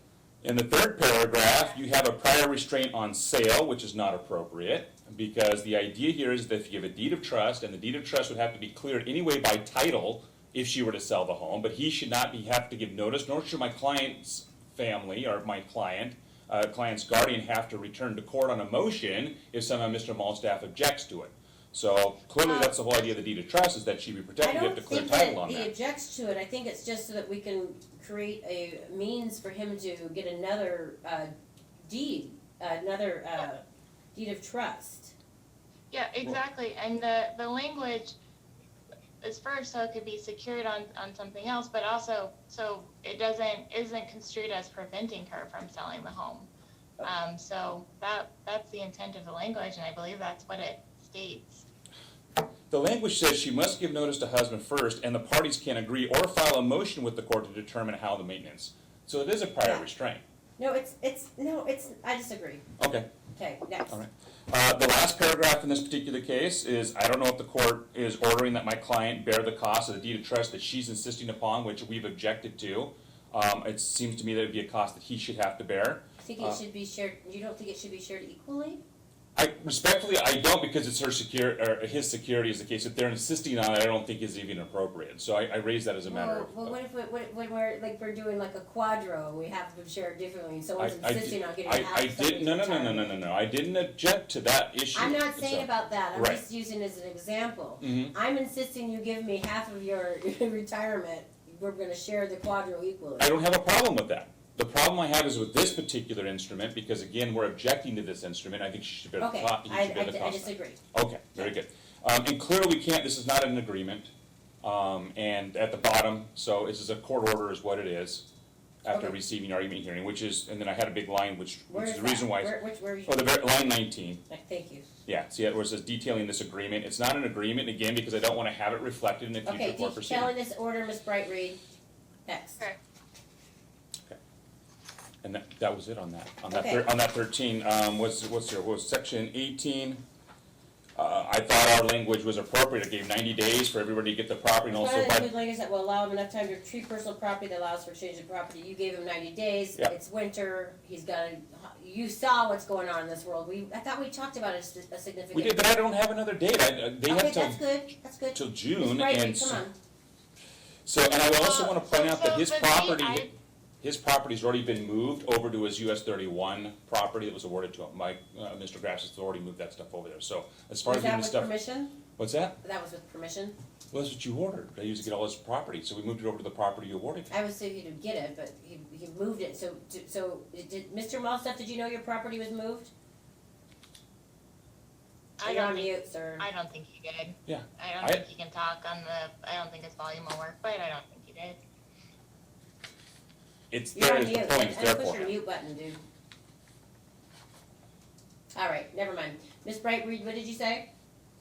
So I don't really understand what the objection is. We picked June 30th, 2023 because I felt like that was giving petitioner. Your date's fine. The whole point, we all knew that there was gonna be a winter issue here, and so that's the thing. Now what Mr. Spencer is saying is that it's not an issue at all because all the property's already been moved, which to me is concerning. because it wasn't, doesn't sound like that was communicated with the other party, and we don't know what state it was moved or how it was stored, and so that's kind of concerning. Well, I think You it's, don't think that's concerning? respectfully, Your Honor, no, I don't. And the reason why is that if that was a concerning issue for Mr. Malstaff, we would have heard about the property back there over the last 3 years where this case has been in litigation. It hasn't been an issue he hadn't raised until trial in Okay, terms what of you're the saying to me is disposition. this was moved 3 years ago. No, what I'm saying is the property was moved recently in light of the court order because we wanted to make sure we got it all over the. Where was it moved to? What is His US, the 31 real property, which is the property you awarded him, it's been placed there. Yeah, but there's Moved- not a structure on that property. Yeah, there is, Your Honor. You're confusing that with the Madison Road property. Sorry, the Madison Road was the empty vacant stuff that we were talking Yeah. about, that maybe my client Yeah. maybe parked a couple of Yeah, golf carts or whatever on. But as far as the property, which is the Winchester rifle and all that other stuff, which has been held at my client's commercial property, that stuff was moved to the 31, which has a building and a structure there. So it's not just sitting out in the middle of some open field. Okay, so we're still gonna do the June date, but it sounds like we're not gonna even need it because all your property's already been moved, Mr. Malstaff. And since we can't hear you, we can't get your input on that. So the only other issue is his removal from the property from my client's residence, which I put in 30 days in our order, which is not unreasonable because he's here locally and can move that. I'm sorry, say it again. So the only thing that we need clarification on is the time for him to remove his property out of the out of my client's home. Oh, okay. Which I had 30 days in my order since he's not working and he has the ability to do so, and we're not in the middle Ms. of an Bright, Indiana winter here. Which kind of time frame are you asking for? So this language is largely their language. I didn't include 30 days. He included 90 days after the judgment was paid. And that's what we had asked at the hearing, and that's what the court ordered, was that he didn't have to start moving the property until the judgment was paid. There's several pieces of very large equipment. Okay, stop. At I the got you. property. I agree with this Yeah. because we got a guy living at a trailer park right now, basically, right? So where's he gonna put it until he has a place, right? Okay, go ahead. Next one.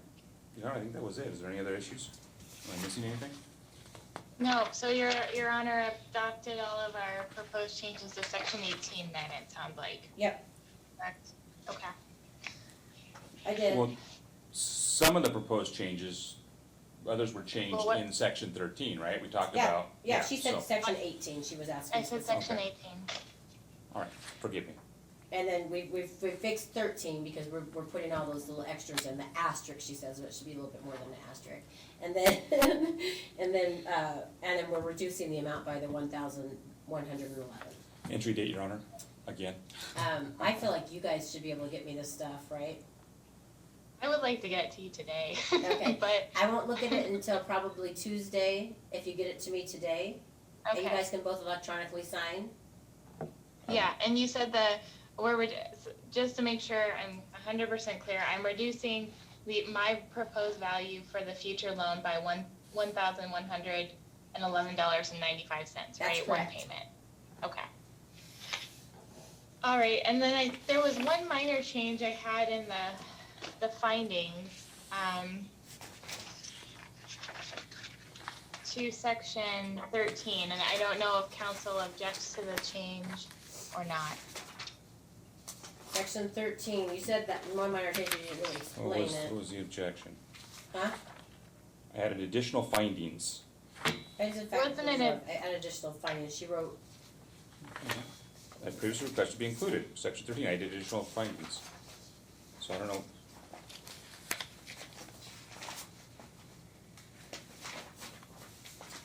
Section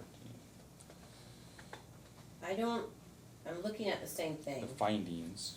So it was section 13.3. I added, so the version. Oh, yeah, she added, that's a standard. So it says, both parties, yours says, both parties specifically petitioned indicated throughout the trial that Mark Rosset was living off inheritance. Oh, yes, I agreed with your number 3, so. Do you wanna add, you don't agree with that, so does that mean you want her to redo the findings as well? She should redo the findings, yes, Your Honor. Okay. It should be consistent, I don't mean to be difficult, but I just. I know it's silly, Ms. Bright Reed, please, let's not argue, but just do it. Okay. Thank I'll you. just, And it's- I will. I mean, these were my actual findings, and so this one's kind of weird. I don't disagree if they weren't. What I'm saying is just for consistency's sake, when we look at a record down the road. Yeah, but the record down the road is to your objections, not to, you're not saying these are even inaccurate. No, I'm not findings. arguing that it was not appropriate. I'm just saying I'm since not you, saying not appropriate. This is actually what we all agree upon. I'm not disputing that. So why do you wanna just do the findings? All I'm saying is that if it There's comes. no appeal issue on that one issue because that was the testimony that was given and we all agree. It can be, I'm not arguing it, Your Honor. Then just, why don't you wanna do the findings on that? So, what's that? Why don't you wanna do? Because only to keep it consistent with the order. If you have an order and there's findings, they should be on the All right. same letterhead in terms of the arguments Sounds good. presented. 'Cause that's All right, you guys. the order. I'm gonna put you down here for, March 3rd, which is way the heck out. It's gonna be a strike. I'm not gonna see you guys. Because I'm gonna have the paperwork that's been electronically signed by both of you by Tuesday. Okay, that Thank sounds you. good, Your Honor. Awesome. Have a great weekend. Yeah. I guess we You're still had welcome. polling left on the case. I apologize. For some reason, I did not realize that, and that is going to be an actually very long matter. It's number 14 on our docket, 2230109, okay, sorry, 0101906. This was on for, I believe, both readiness and a contempt. Mr. Pullen, are you present?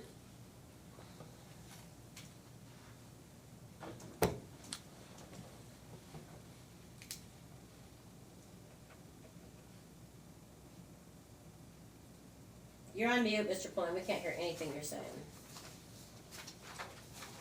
I sent a chat and asked if they could appear Monday at 9. I saw that, and no one's responded to it.